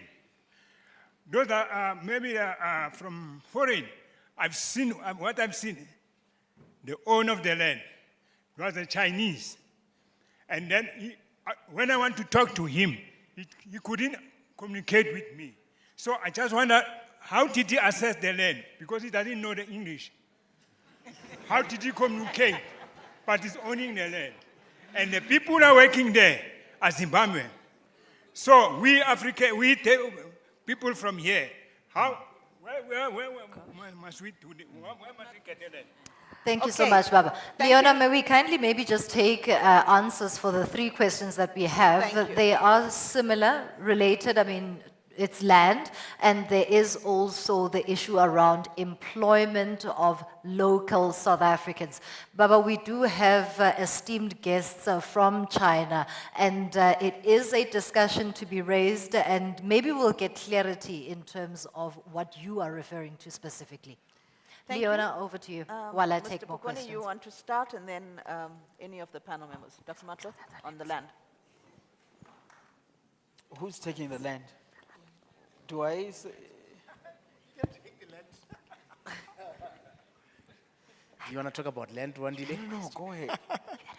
I don't think I have also the capability to deal with the land. But on a serious note, the issue of land, Thokozani and Jabulani, I think you raise a critical point, and I think that's also something that came from this morning to say, Gauteng as a province is land constrained. And on the other hand, agricultural activities, majority of them are land intensive. And it is not a surprise that the question of land will come up. And I think Thokozani did mention the challenge beyond just land, the fact that to access finance, the lending institutions are going to need at minimum collateral, title deeds, and so forth. So basically saying the land challenge is escalating. It's not only about the area of fiscal space. But I think somehow the first point has already, or there's an indication how it can be addressed, that there are other sessions to deal with that.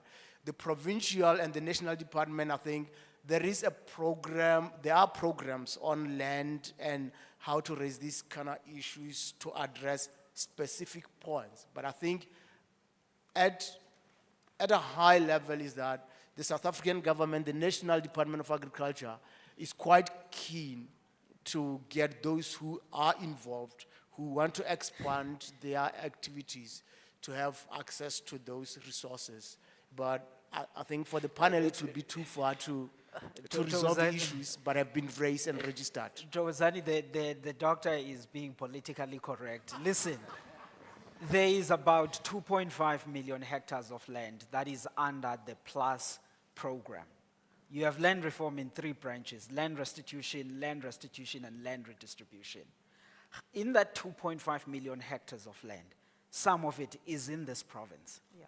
It has not been allocated with title deeds to people, especially in a period 2016 up until to today. And I think the national government, because land is a national competence aspect, they have to provide the title deeds to people on that. This is a view not just coming from me. I'm not an elected official, but the president himself has said as much in about 2 of the State of the Nation's addresses. And I think that's a thing that Minister Nyonso and his people at Land Affairs, they have to deal with in releasing that part of the land. That's the one aspect. And I think on the issue then of who's the foreign ownership and all of those things of the land is again the matter of the National Department of Land Reform and Rural Development. But the land is there. Not all of that 2.5 million hectares is in Gauteng. Gauteng is a portion of that, but all of the other is in another provinces. And I think if we think about land reform and inclusiveness at a primary level, we will have to begin with that transfer of title deeds to appropriately selected beneficiaries, where I think many of you who are sitting in this room that are already doing work in agriculture, you should be part of those beneficiaries that should be selected. Then the rest of the other things can follow. Because if the government is hoarding some of that land and not releasing it to people, then this inclusiveness issue will continue to be a challenge that we are talking about at a primary as well as on a processing side of this. 100%. So I think what you're saying, Wandile, is the opportunity for us to utilize parts of that 2.5 million hectares of land It's to there. drive the Yeah. agro-processing expansion is what we need to look at. And I think Yeah. those are additional conversations. On the financing side, there is a panel that's going to come immediately after Yeah. this one, which is going to talk a lot more in depth on the financing options that would be available also. So we'll come back to that. But Mr. Pukone, you wanted to touch on anything? Anybody else? You covered? I think there was a question about the figures, especially on unemployment. I think when you look at the sector that you are looking at, maybe the first thing to say is that while the country experiences increased unemployment, this sector is retaining the employees it has. Yeah. But when it comes to the nationality of the employees, in terms of how we collect data, we don't collect information on nationality. And you know, when you collect data, there are choices that you also have to make, because challenges like this are not going to be solved by how you collect statistics alone. Obviously, there would be different role players who would need to deal with that. So in terms of our collection, we prioritize getting data correctly, or at least getting it. Because some of the things, once you integrate them into your data, you may not have your questionnaires responded to. Thank you. Tumisang, I don't think we're going to have a chance to take another take, round. yeah. We are almost at the end of our time. Yes. But there will be several sessions continuing during the course of today and tomorrow where you will have opportunity to raise some of the issues that you would like. But let me give 10 seconds to each of my panel members. Any closing remarks, Dr. Matlo? Oh, Mike. Thank you. 10 seconds is more than enough because I don't have a lot to say. Other than just to appreciate the opportunity to contribute to this. But I think most importantly is that just going forward, the key issues, as you can hear from the questions, that they would rather have this being more open and expanded to other opportunities, employment, and so on. We mentioned about the high level in terms of coordination with other agencies, not only in the province, but nationally. But overall, it is a good initiative, and we have to start somewhere. So I would say congratulations to the department and everyone involved in setting up this discussion and event. Thank you. Dr. Amado? Okay, and thank you.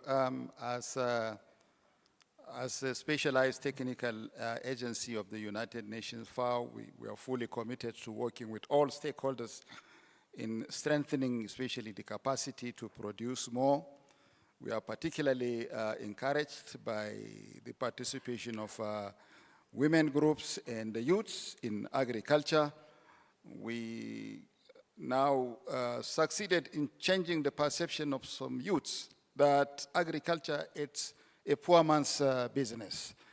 Yeah, it's not a poor man's business. It's a source of food, a source of employment, and so on. So we are fully committed, working with the government, fully supportive of the statement of the South African G20 presidency in believing in solidarity, in equality, sustainability, and leaving no one behind. Thank you. Thank you. Mr. Pukane? Yes, I'm also grateful for the opportunity. And as Status A, we hope this will help in strengthening partnerships and maybe forming others where we can support the sector with information. Thank you. And Wandile? I've said a lot, but I think I think the core thing is this: what the department, the provincial department, has done on outlining this. Their vision is solid from what the MEC presented. What now is required is for the other departments and the national one to assist in the coordination of getting all of this going. Without that support, we are not going to achieve much, but I think the optimism is there. Our role is to ensure that the entrepreneurs and many people that are sitting in this room, they are able to operate and operate efficiently, and we need to just focus on that. Absolutely. And thank you very much to the panel members. Let's give them a hand. Thank you. Yes. And thank you also to MEC and her team for enabling us or allowing us to actually be part of this conversation. I think it's a very important conversation that the province has started today. And let's hope, as she indicated, there's going to be monitoring and evaluation mechanisms that are going to be put in place to see that whatever we speak about over these next 2 days do become actionable and measurable. So have a great conference further. Thank you very much. Thank you so much, Leona, and to all the panelists, Wandile, Dr. Babaganga, and Rebecca. Dr. Willimatlo Kalab, pardon me, I think you and I know why. I mispronounced your name completely, and I take this opportunity to apologize on that front. The department has graciously indicated that they have gifts for you as we do the swap over for the second panel, and I must really greatly appreciate your contributions and input because you've brought the numbers to a logical sense where we can also debate how we get into the next panel, where the numbers speak to money in the business and making sure that there is that sustainable growth that all other small sectors are looking to get into the piece of the pie where this conversation is concerned. We'll take a very short comfort break as we get our next panelists up, but that will be at least just about 3 to 5 minutes at the most. Please get comfortable, don't go anywhere. Our next panel is starting shortly after this.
Oh, yes.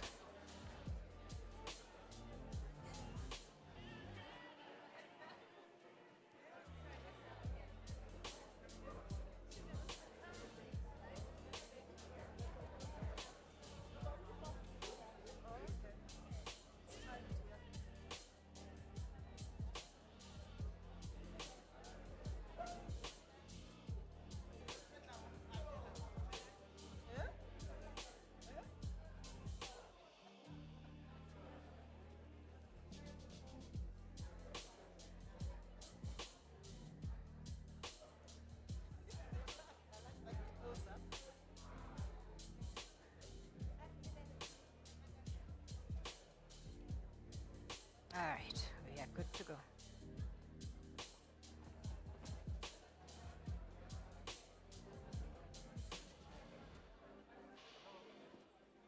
Hey, ke teng kae? Yeah, when somebody will actually chelete, mara I can't state the figure.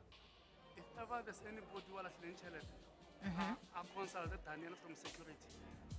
Daniel from security. Okay. Ke a leboga pa. Yeah. Yeah. I'm right at the. Go registration, please. Yeah. That's fine. Like what registration is? Eh, makope Daniel. What you done? Thank you.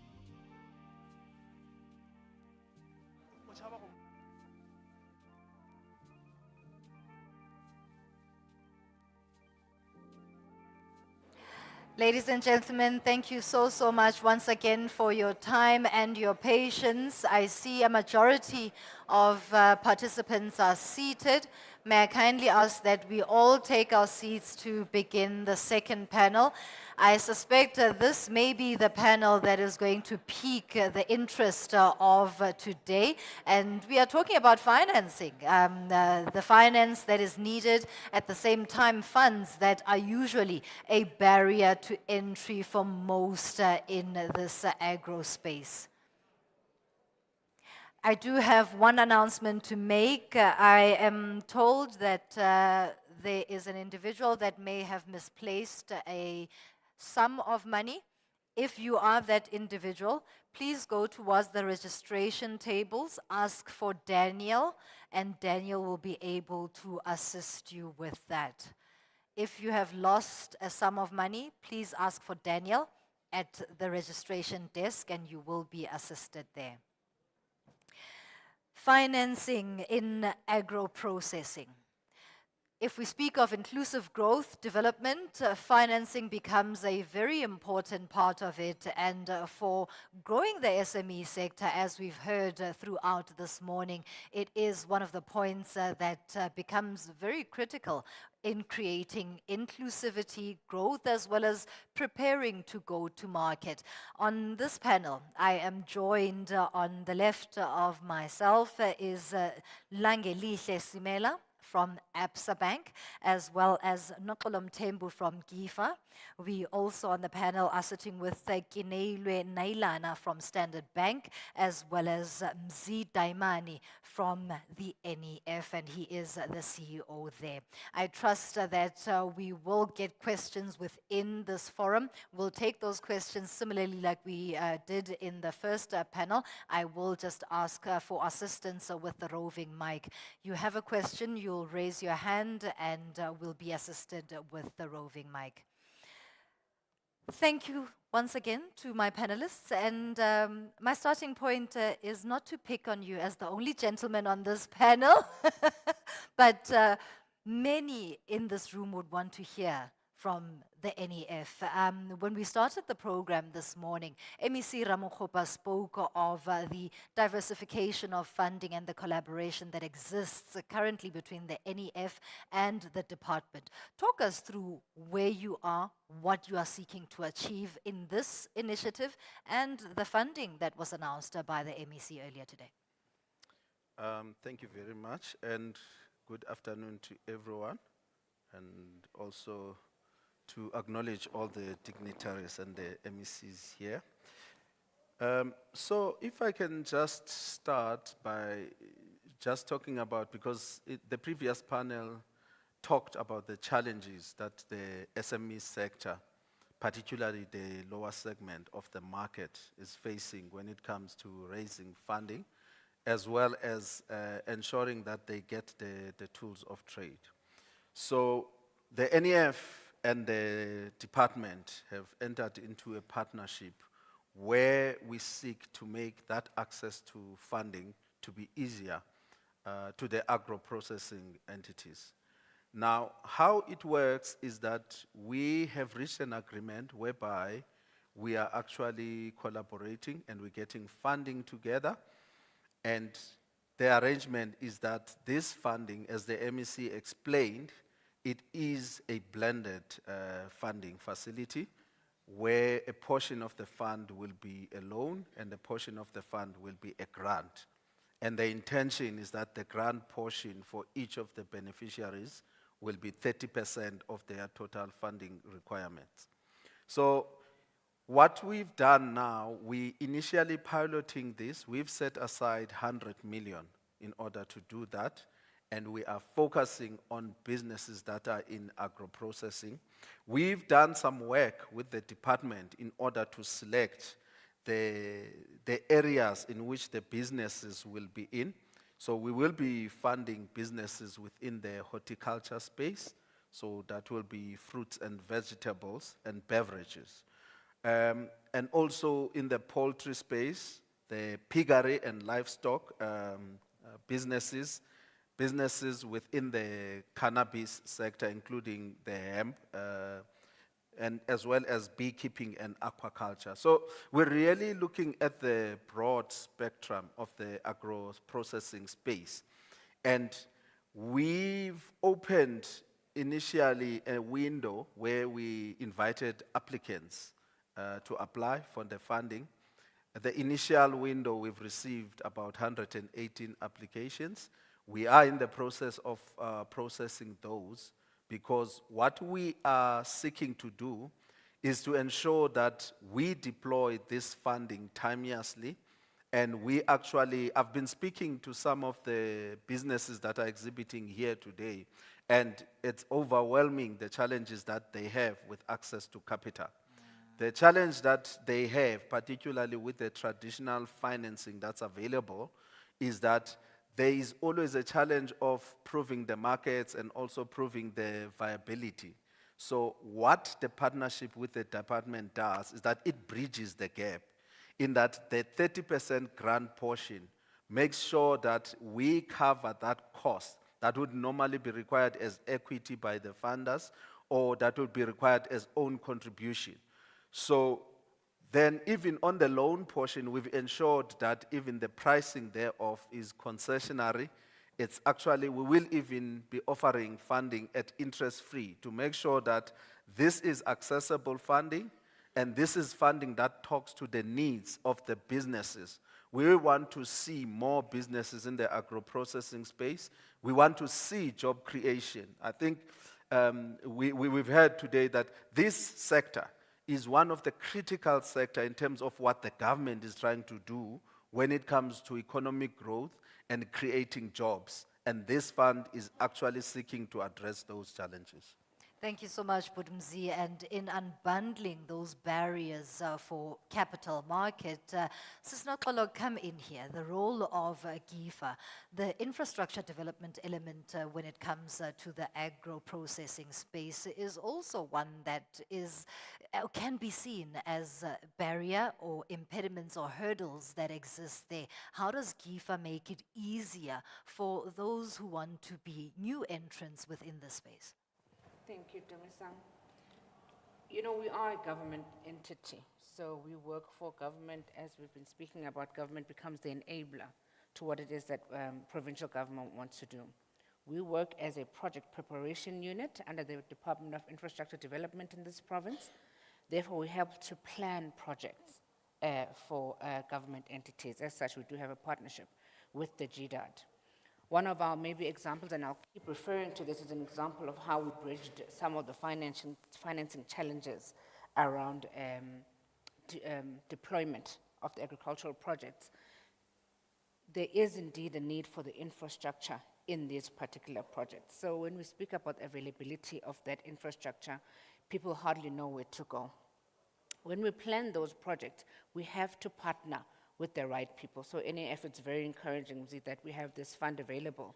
But some of the things that people are not aware of, that where municipalities have a challenge in delivering bulk infrastructure, there are entities that then look at your business model and want to support you in bringing you enabling infrastructure. We don't do it as GIFA, the Gauteng Infrastructure Financing Agency, but we help to facilitate getting of that particular infrastructure.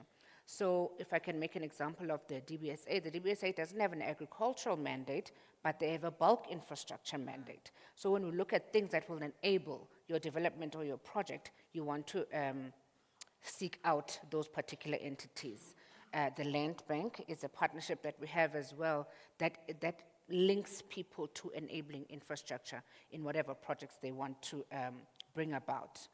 We've had a project in the West Rand called Bokamoso ba Rona, which is based off of mining houses giving us access to land. I'm not saying giving us land, just access to land that we can develop for agriculture. And if there is a need then for enabling bulk around here, these are the entities that we go to. Wonderful, and it's encouraging to hear that there are those collaborations. Speaking of collaborations and partnerships, public and private has become the buzzword, and it's very crucial that we get to that stage in South Africa. We hold each other's hands to ensure that there is greater development. Kinele, you speak on behalf of the banks. Many of us as South Africans and even agro-processors, you think, I need funding, where do you run to? A financial institution that is known being a bank. But what challenges do you face in terms of agro-processors coming to you and initially not meeting criteria that a traditional bank would be approving of? Mzi earlier touched on how diverse funding needs to be in South Africa and steering away from the traditional norms that actually keep some individuals outside of market participation. Dumisani, thank you for that, and it's actually interesting. You're asking what challenges we experience, and I know from the floor it's more like challenges they are experiencing. Because as the bank, you had to understand that, because when we have clients or potential clients approaching us, it's always about, I do not have own contribution, right? Which you can call a deposit. The bank wants collateral, I don't have a collateral. You want financials, I don't have financials. And that's something as a bank we had to solve for, because the reality is that agro-processing is capital intensive. And that can be a barrier to entry, because if you come to look for finance, already the sum is high. So how do we solve for that? An application comes to us, right, with all the requirements like a normal application. It goes to our commercial credit, and when they see that it is viable, but actually, they actually lack in security or own contribution. To give you an example, let's say you want 20 million, right, to be financed. And we do not believe in underfunding a business, because that's killing the business. Either you must decline it, if you're going to approve it, make sure you approve for the amount that the business requires. But when you realize that under the circumstances or our criteria, we can only afford to approve 15 million. What do? We have what we call our enterprise development, right? So we approach our colleagues and say, there is a business case here, we see this working, and we want to be part of it, because we always say we partner with our clients for growth. It's not only about funding. So they bring in what we call a top-up loan. This top-up loan, it can be a grant. Yes, we do give grants. People don't know that. Or it can be a 0% interest rate, because our job is to keep you in the business, right? So we do have solutions, and also what we do, partnerships are important. What we, for agro-processing, Khodiso, that is part of PepsiCo, we co-fund together, obviously, so that we can somehow de-risk and share the risk. And what is great, because PepsiCo, they're into processing, now they also provide access to markets. And I'm emphasizing access to markets because people always say, I can't farm or I can't do agro-process because of I don't have access to finance. Understand it's important, but let's not be fixated on it. In the bank, we like joking that even if it's a hole in the ground, we can finance it. So what I want to tell everyone, your very important currency is the jockey, is you the owner. If you can convince the investor that you know what you're doing, if you can put your skin in the game, if you can invest in your skills, like know from end to end what your business entails, we are ready to take that partnership with you. And I know it's about funding, Yeah. but funding is part of it, really. But I say we can finance anything, but it's about who is the owner of the business. Can they run this business? Do they have the right skills? The jockey rides the horse, like you Yes. said. We've heard from Standard Bank, ABSA. What's lovely about ABSA Bank is that you actually have a dedicated agribusiness segment that not only speaks to funding, but the greater development of the agricultural sector in South Africa.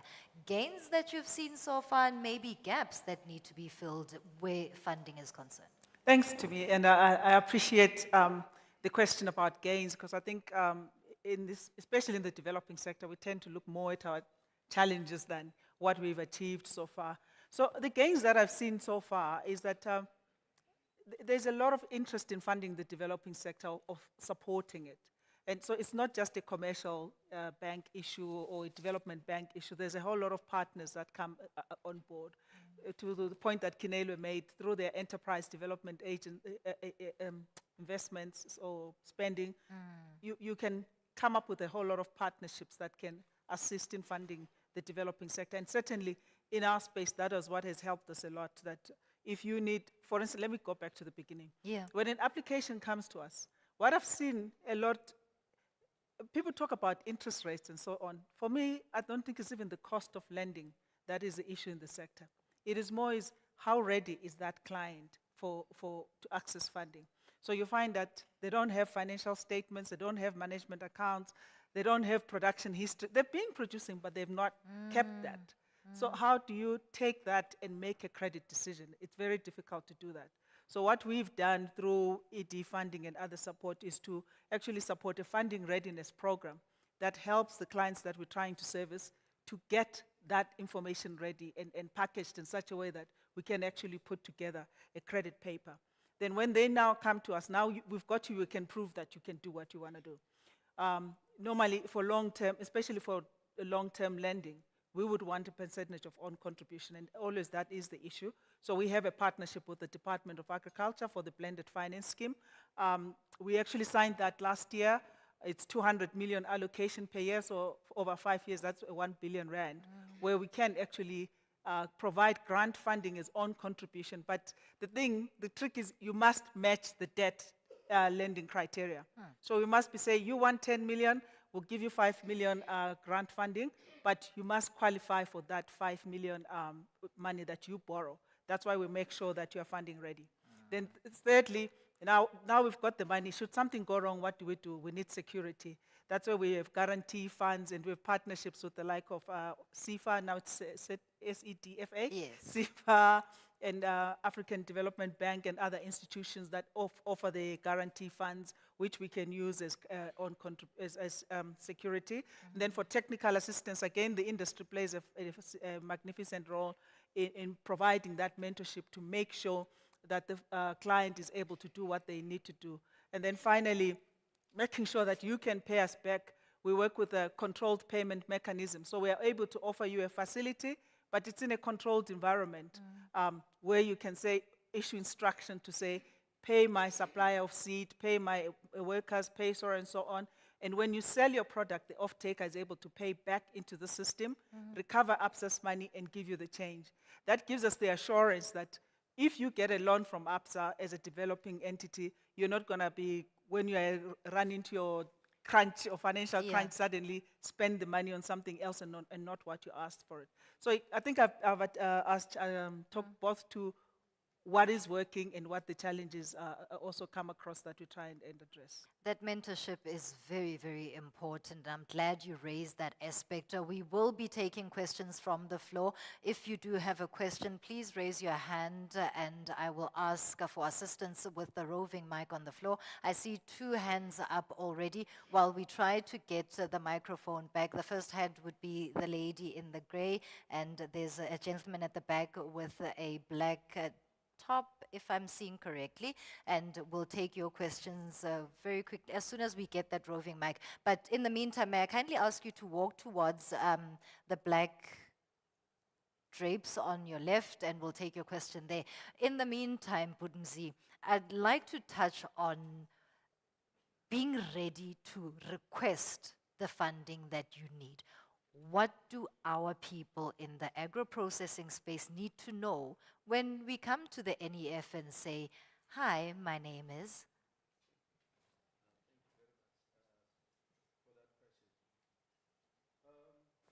I'm not sure if I'm audible. Okay. So that's a very important question, because when these kinds of opportunities arise, you get a lot of applications.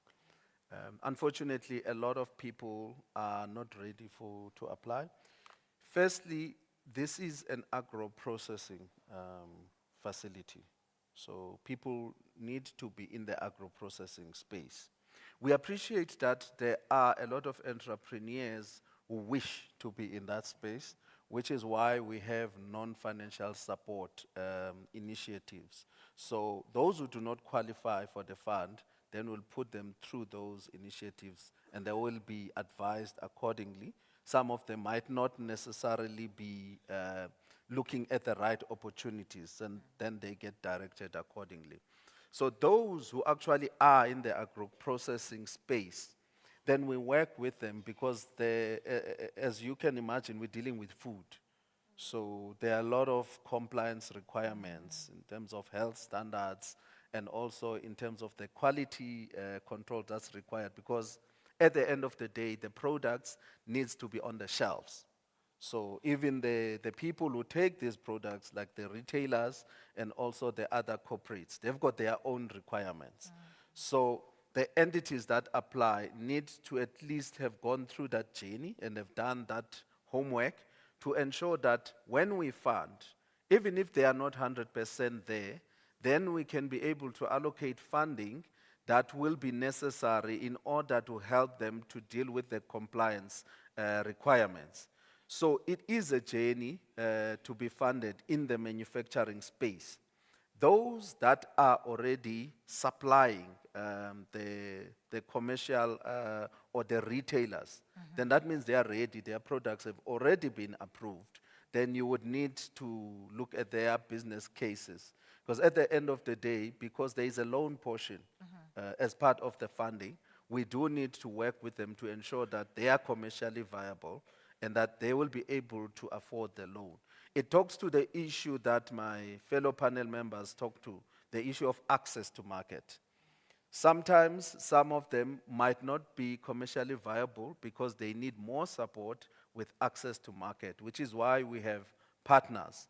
We've partners, for instance, with the fresh produce markets. We've partnered with some of the retailers and some of the commercial entities to make sure that if someone does not have that access to market, or if it's not sufficient, then we can actually link them within that ecosystem with the relevant partners that will actually increase their access to market. So you do need to have access to market, and then you do need to ensure that in terms of how you're managing your business, you actually are compliant when it comes to how you keep your financing and how you're actually dealing with the taxman, because at the end of the day, we're dealing with public funds. Yeah. So we need to make sure that people are actually complying with the law insofar as compliance with tax laws is concerned.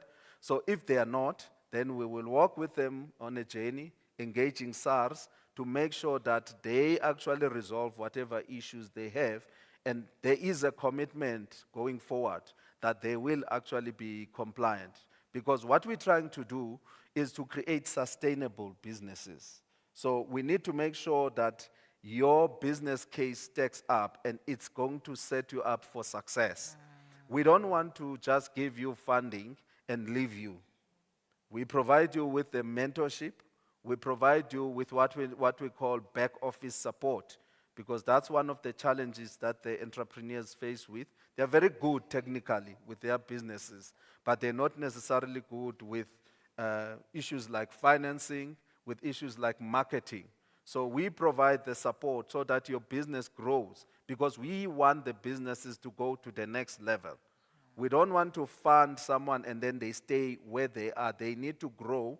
And we want to actually, which is why we even came up with the transformation fund, where we're funding businesses on a bigger scale.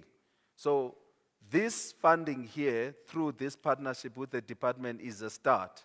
And then as the business grows and succeeds, and they actually prove themselves, then they get access to more bigger funding so that they ultimately become one of the bigger concerns that will employ more people. Thank you so much. I don't want to waste any more time because it's questions from the floor that are going to build this conversation. Thank you so much, ma'am. You may proceed. Good afternoon. My name is Lina Mwekezi. My question is to NEF. I would like to understand why you only chose food and beverage. I'm in the agro-processing space, looking at health and wellness. I'm an Ayurvedic practitioner who's also a traditional healer, bringing two worlds that are different. I make herbal teas, I make herbal soaps, I make creams. So all of these need to be processed.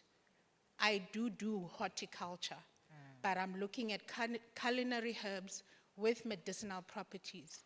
Is there a reason why you are only looking at food and beverages when agriculture is so broad? Thank you for that question, a beautiful one. As we pass the mic on to the next hand that was up there, yes, the gentleman at the back with the black, and we'll take the mic elsewhere. Budumzi, in the meantime, how do we answer that? And that's a beautiful industry to be in because it's growing, especially as we find ourselves as being true Africans. Very good question. So, and thank you very much for that question, Ms. Mwekezi. Indeed, that is a sector. So as the National Empowerment Fund, we do fund businesses in that space. And also with the partnership that we have with the provincial government, we will actually have that conversation. There is actually no reason why that should not be supported. And we would welcome applications from that space because it's part of agro-processing. This funding is for the agro-processing space. And we actually welcome the inputs because as we improve what we do, we'll do that through the inputs that we are actually getting from the people on the ground. So what we did is to say the 100 million that we have now, let us do the pilot. And then as we get inputs from the people who are actually going to be beneficiaries, we'll definitely keep on improving. So we will definitely welcome further engagement with you, Mwekezi. I've got colleagues here that can actually take your contacts. We'll definitely support that. Before we move to our next question, Nokolo, let me bring you back into this, especially around the infrastructure for agro-processors to basically run their businesses. There are regulatory and municipal issues where bylaws are concerned in terms of setting up shop, for example, maybe a market. How does GIFA deal with maybe intervention in that regard or feasibility of where exactly you locate yourself as a business? Okay, if I can start at the top of that pyramid, we might consider how SEZs are established. In this province, we have 2 SEZ licenses, but we're growing the SEZ presence. So every region is literally got an SEZ of its own. A special economic zone, right? Yeah, that's right, special economic zone. So at the top of that pyramid, we were saying we're not looking just at primary agriculture, but where does that produce then get processed? For bigger entities, they would want to locate in an SEZ where they've got better tax incentives. The infrastructure is there and it's provided by the DTIC. So at the top of that pyramid would be a structure like an SEZ. So if you want to process, you've got big enough offtake, you've got a big enough business, you can locate within an SEZ. At a one tier lower than this is something that provincial government economic development does around industrial hubs that are all around the province. There's been a focus lately on township industrial hubs as well. So at that level, you are able to access land to work, not for the primary agriculture, but those spaces where you want to locate. So those are some areas where we've worked very well in housing the agro-processing sector within this particular province. The Department of Agriculture itself finances and runs a program called the Agri-Parks. So here it's, again, not just the primary agriculture, but spaces where processing can happen. We're experiencing this in this province that's working fairly well within the agri-parks of the West Rand. The program that I spoke to, which is the Bukamuso Barona program, is trying to graduate 2 of those entities into further land spaces, so expanding those particular businesses, if I can say. So when we speak about that infrastructure, it's that working infrastructure, but also when we speak about bulk, again, we're speaking about access to land and water or water services from the municipalities, which is becoming a big constraint. The collaborative approach then of intergovernmental relations tries to resolve some of these issues where if we need water in a particular area, how do businesses access that water in a particular municipality? And we hope then that IGR unlocks some of those opportunities. Absolutely encouraging. We'll take our second question now. Thank you so much for your patience. I was hoping that the microphone has already reached you on that side. Yes. There. All right. Thank you so much. You may proceed, sir. Okay. This is not actually a question. I missed the last panel. My name is Nazir Sidat. So what I wanted to say, you know, they say statistics are like a bikini. What is covered holds the most crucial information. So what I'm trying to say is, we heard a lot about agro-processing in Gauteng. We heard some beautiful numbers. But if you break it down, how much of that is big business? How much of that is our smallholders, our informal businessmen? That we don't know. Now, this is especially for the NEF. We appreciate funding for these type of initiatives. And, you know, they used Kwame Nkrumah was named earlier with one of his quotes. When Ghana had its overthrow, when there was a coup, there were many reasons. But one thing he couldn't understand is that he was a visionary. He wanted industry, he wanted his people to thrive. But he couldn't understand why they overthrew his government.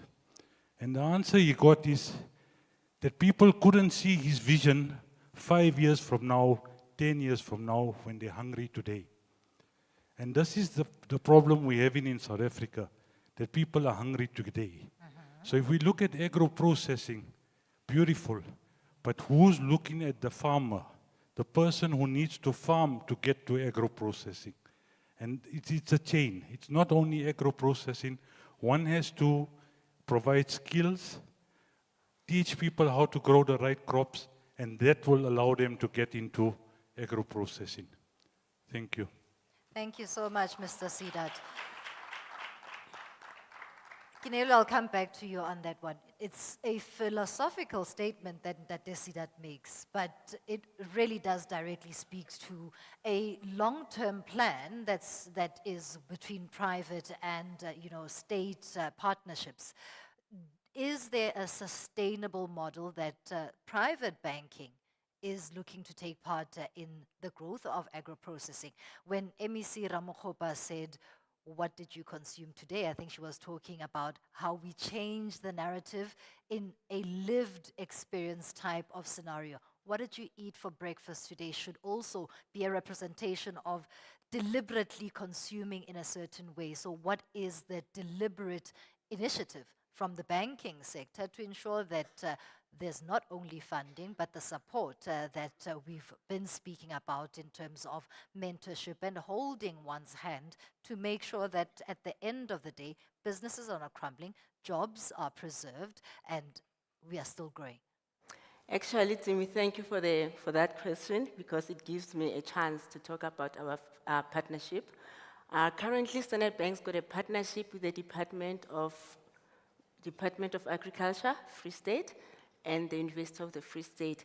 And it's an accelerator program. It is exactly for that reason, that you find someone who wants to farm and they don't know where to start. And the bank will say, you need to have financials, you need to have started, because reality is that we do not finance business plans. We must demonstrate with the numbers. So what we do, we advertise via the website of the Department of the Free State, and you apply there.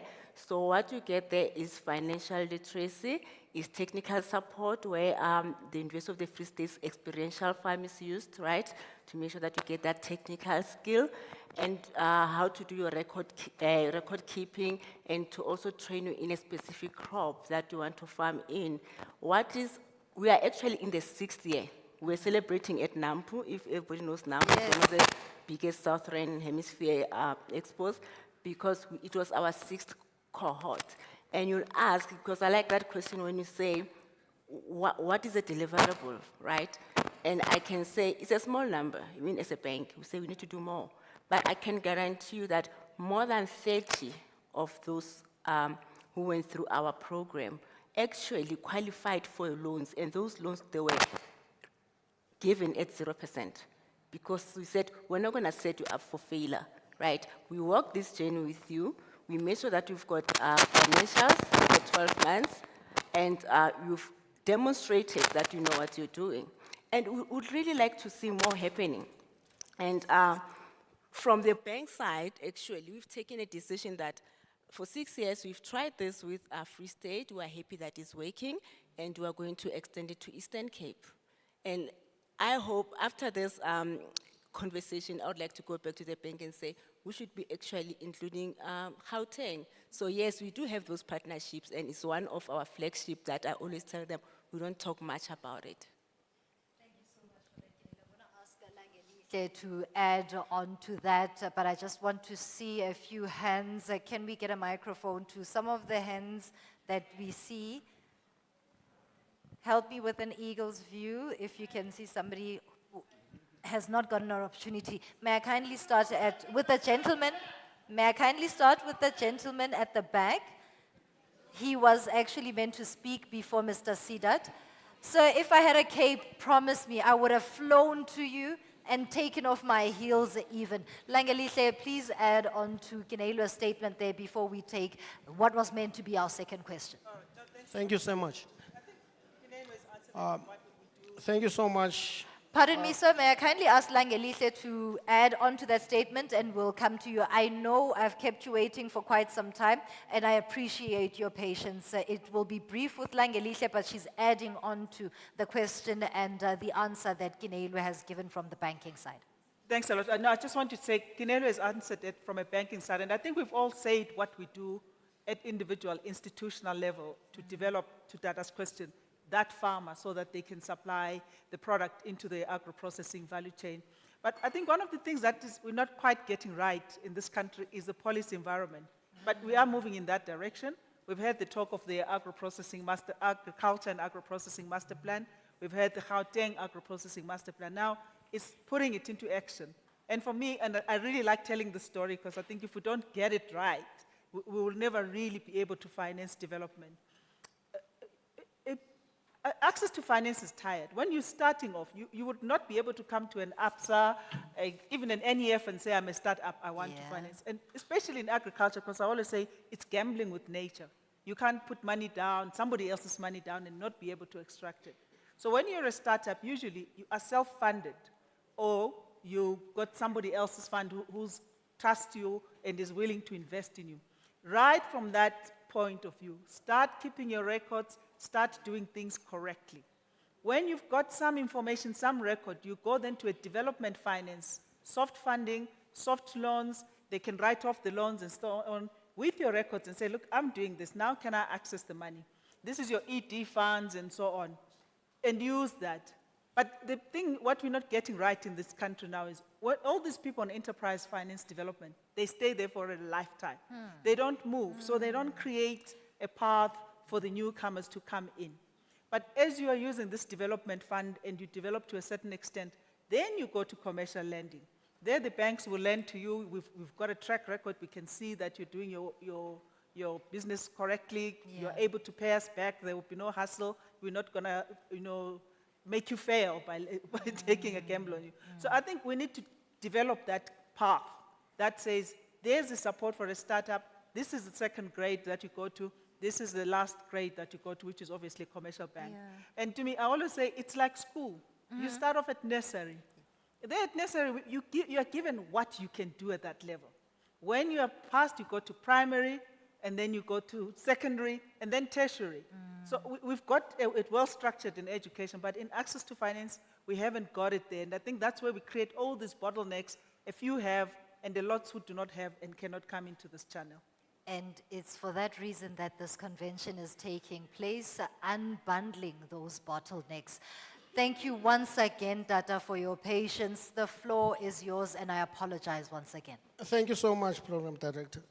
My name is Nango Enoch. I'm the chairperson of the Gauteng Agriculture and Farming Chamber of Business. Okay. I'm also running a program on Imbeleko community poultry development. Having said that, I wish that I could speak in Vernac so that people can be able to understand. Because you've pitched the level of this agro-processing to a very, very high level. And it's talking less to the people that are on the ground and maybe trying to understand. Because the vets, UCT, Rhodes University approach to solving the problems that our people are facing, it has failed. It has failed dismally. And we are trying to emulate IMF, World Bank, United Nations, WWEF, try kind of an approach to solve basic problems that our people are facing. I think the gentleman who spoke before me was trying to capture the essence of how should we navigate.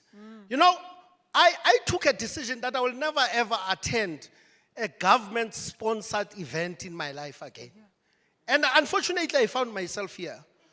Because I thought that the MEC is going to give us a breath of fresh air. What we are talking about there is not new. These discussions happened 20, 25 years ago.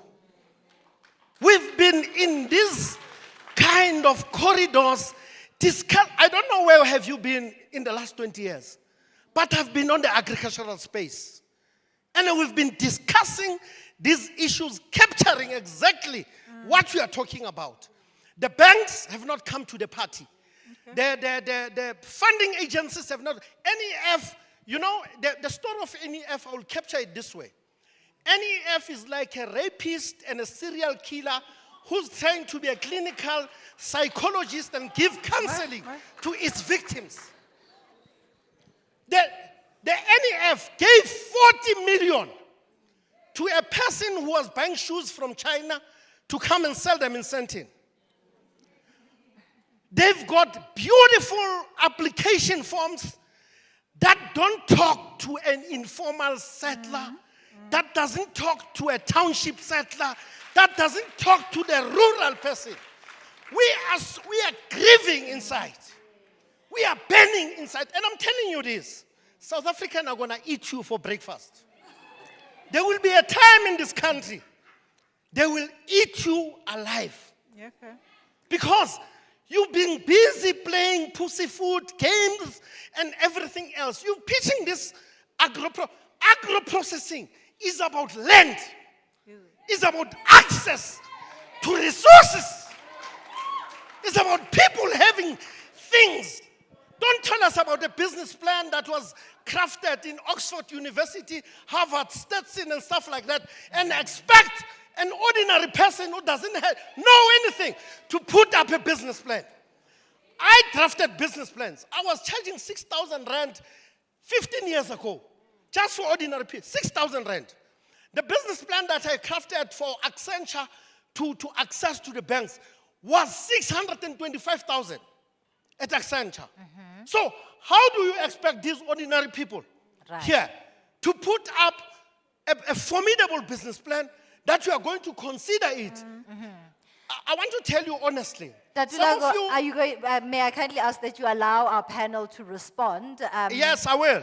I will, just because, you know, the problem is that we spoke to the MEC, and I said the MEC, last year when we were launching a program, I said, MEC, move away from the tried and tested. Because doing one and the very same thing all over again, Einstein called it insanity because you are expecting different results while you are doing one and the very same thing. So what I'm saying is that even if agro-processing must be talking to us in the informal settlement, must be talking to us in the township, must be talking to us in the rural areas. And how do we put products on the table when we don't have places to manufacture, to produce, to do those particular products? So, and the discussion here should not be like a 702 radio show interview that you are sitting there talking to yourself and expecting us to be listening to you there.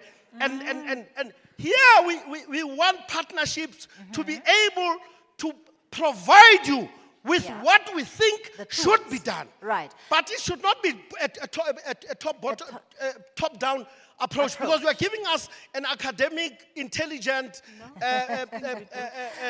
strategy that is filtering down, which we cannot accept that. Thank you, Tatulanga Enoch there. Raising a couple of points. Two loud cheers.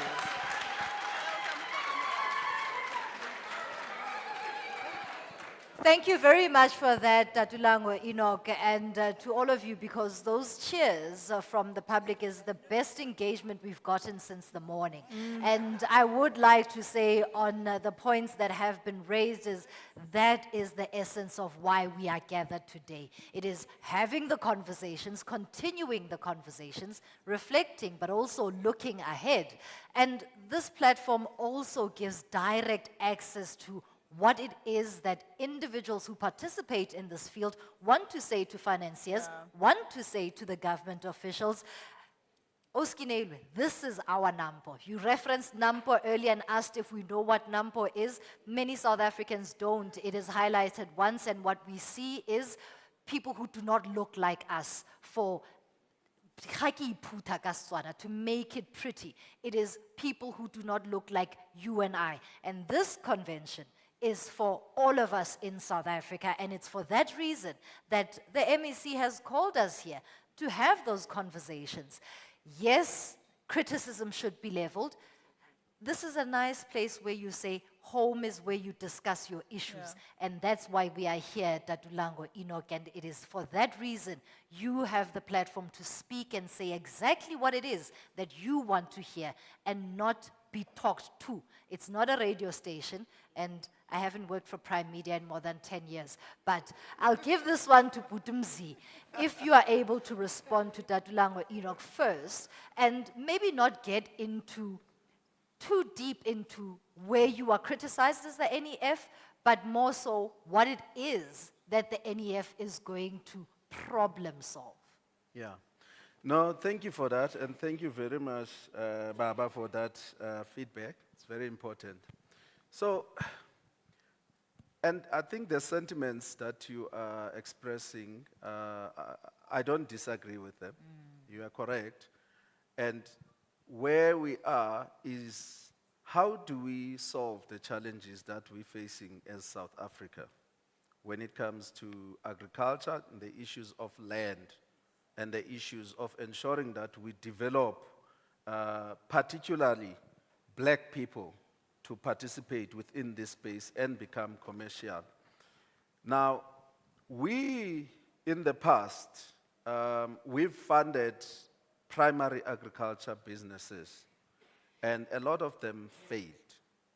And I think one of the panelists mentioned here that funding at that level, you are almost gambling unless you solve the problems at the agro-processing space, because you are dealing with the issues of nature there and you are dealing with the issues of the market. And I agree that we cannot only look at agro-processing. We need to actually support throughout the value chain, at the primary level, at the processing level, and also at the markets themselves. Now, the people who control the markets, most of the time the markets are closed. Someone can produce at agriculture level, but we need to ensure that we unlock it at a certain level. And I fully agree to say that we need to bring it down to the level at which the people that we're trying to solve for are at. I'll give you one example. Few years ago, we funded a fresh produce market in one of the provinces. And what was happening there is that there were a lot of primary agriculture people who did not have the markets. They were producing, but they were not commercially viable, and a lot of them ended up closing their businesses. So what we did, when we put the market, we ensured that the product that goes there is the product that comes from the people that we seek to support at primary agriculture level. And also now we're able to link that up with the other markets, like the markets in Gauteng, the Johannesburg and the Tshwane market, because that particular market, it buys for almost 20 million rand a month from the producers and from the markets. And the question is, how do we make sure that the product that they are selling, because they are selling a lot of product, it is the product that opens the markets for the people that we want to support. I think for us to be able to solve these problems, because indeed, if you go to a financial, to a commercial funder, they're going to tell you about business plans and commercial viability. And it is because we have not solved all of these processes, because you have not proven them. But if we've solved the issue of the market, because in addition to what we're doing with the Gauteng government, what we do is, there is, for instance, an entity that is exporting juice concentrate on a big scale. But we are able to say, working with that entity, we are able to support primary agriculture fruit producers, because then they know that their product is going to end up in the export markets. So I agree that we need to actually use this as our own NAMPO to say, how do we solve the value chain? How do we deal with the frustrations that the people at grassroots level are facing? Because we can provide funding there, but if we have not solved the bigger problems, then we're going to be back to square one in a couple of years' time, because we're going to be dealing with the issues of sustainability. Indeed, when then it comes to the issue when this graduates to go to the commercial lenders, that's scaling up now, going to the banks, then maybe that's when we deal with the Harvards and the, I don't know which other university was mentioned here. But we definitely need to make sure that the solutions that we're bringing at grassroots levels, they take care of the challenges. And we very much, that's why we are here, because we want to get those inputs so that the solutions that we are putting on the table, they solve the challenge that we're trying to address. Nakolo, your response there before we go to Kinelwe? I wanted to probably take can you hear me? To take a survey in this room. We've spoken about some of those challenges in that first panel. One of those is finance, which we're trying here to address. Some of those are land and water and markets. Can I get a show of hands here? Who has a problem with accessing land and water? And is that the problem you want to address today for your primary agriculture or your processing? Show of hands. Okay, that's reasonable. Who has a problem with financing? Everyone. Thank you. yeah. Do you understand that your access to finance is predicted by your access to the land and water? I think you understand that. If you do not have a site, if you do not have market access, you're not going to be able to convince these guys that they should give you or borrow you their money? That's the survey, and I want the understanding, and I know people understand this. I don't want to be talking down and say the farmers and the people that we're trying to support understand this. My second point to the comment that was raised is that when we hold these engagements, it's to engage. And there's things that pass and there's things that fail. And more often than not, sawuthatha ngengxaki zalo ndawo, zale nto sizama uyilungisa, if ufuna ndithethe ubhuti non-Cambridge accent. No, siyazama, that is why they employ us to do these things. We want to be able to say, we are going to solve into njena. We hold and engage and try to answer. So the problem, maybe the issue that I've probably faced in delivering some of these, government has programs. People are not getting involved in the program. The Land Bank has huge opportunities for financial and non-financial support. GEP has huge financial and non-financial support for these things. Ulanga has mentioned some of the non-financial support that they take in and mentor people to go into. So apart from spoon feeding people and literally trying every measure to get the information to Abantu, people must also do just the searching, the looking where these opportunities are. Thank you so much. Your response, Kinele. Yes, I like what my colleagues already said. What I want to emphasize, these conversations is to hold each other accountable. Oh, Hold yeah. us accountable. Oh, yeah. Let's make it a two-way conversation. Because with all the solutions, because even us, it's a living curve, and we've been learning for 20, like you say, 20, 25 years. And what I really want to share is that with all the support we put in place, with all the programs that we have, when we find that a producer or a farmer, they graduate from grant or from government enterprise, they come to Harvard, as you call it, I can assure you, it's their worst performing book. So we ask ourselves, what do we do wrong? We've put all the things in place. And the reality is that we ask ourselves, why are we sitting with a worst performing book? And when you go to the client and say, what went wrong? The client didn't fertilize on time. He didn't harvest on time. You understand? Stuff, so those small things. So we understand with frustrations, even from the banking side. We have those frustrations because when we have to go and report back to the shareholders, the book doesn't look good, but we have a long term that we need to keep investing and come with solutions. And it's platforms like this, right? That yes, let's hold each other accountable. Like after all these grants that everyone went through until they are commercialized, what goes wrong that repayment, that money that should be repaid and reinvested in business, it doesn't do that. It does something else different. You come back to the bank, you want another investment. What happened to the other one? It's a cycle. There's no growth. So I always say, finance is not for starting your business. It should expand your business. It should enable your business. So I think we need to equally hold each other accountable and be frank about it. I love that. Yeah. Langa, your parting shot on this one. We have almost run out of time, but we have to speak about this one. At the risk of the panel talking down to the audience, but I really wanted to share this, that any money that you get outside of your own money, even yours, it has to be accounted for. A development finance institution, a government one, has to be accounted to government. We have to account to shareholders and depositors in the bank. So much as business plans are a schlep, we have to have a way to say, who is asking for this money? How do they spend money? How are they going to spend the money that they're asking for? How are they going to pay it back? So basically, what it comes down to, it's not even a 600,000 Rand question. It's you and your behavior. Right now, there's lots of tax that you can use to manage your finances. Even your own bank accounts. When you do your business transactions, just do it on your bank account.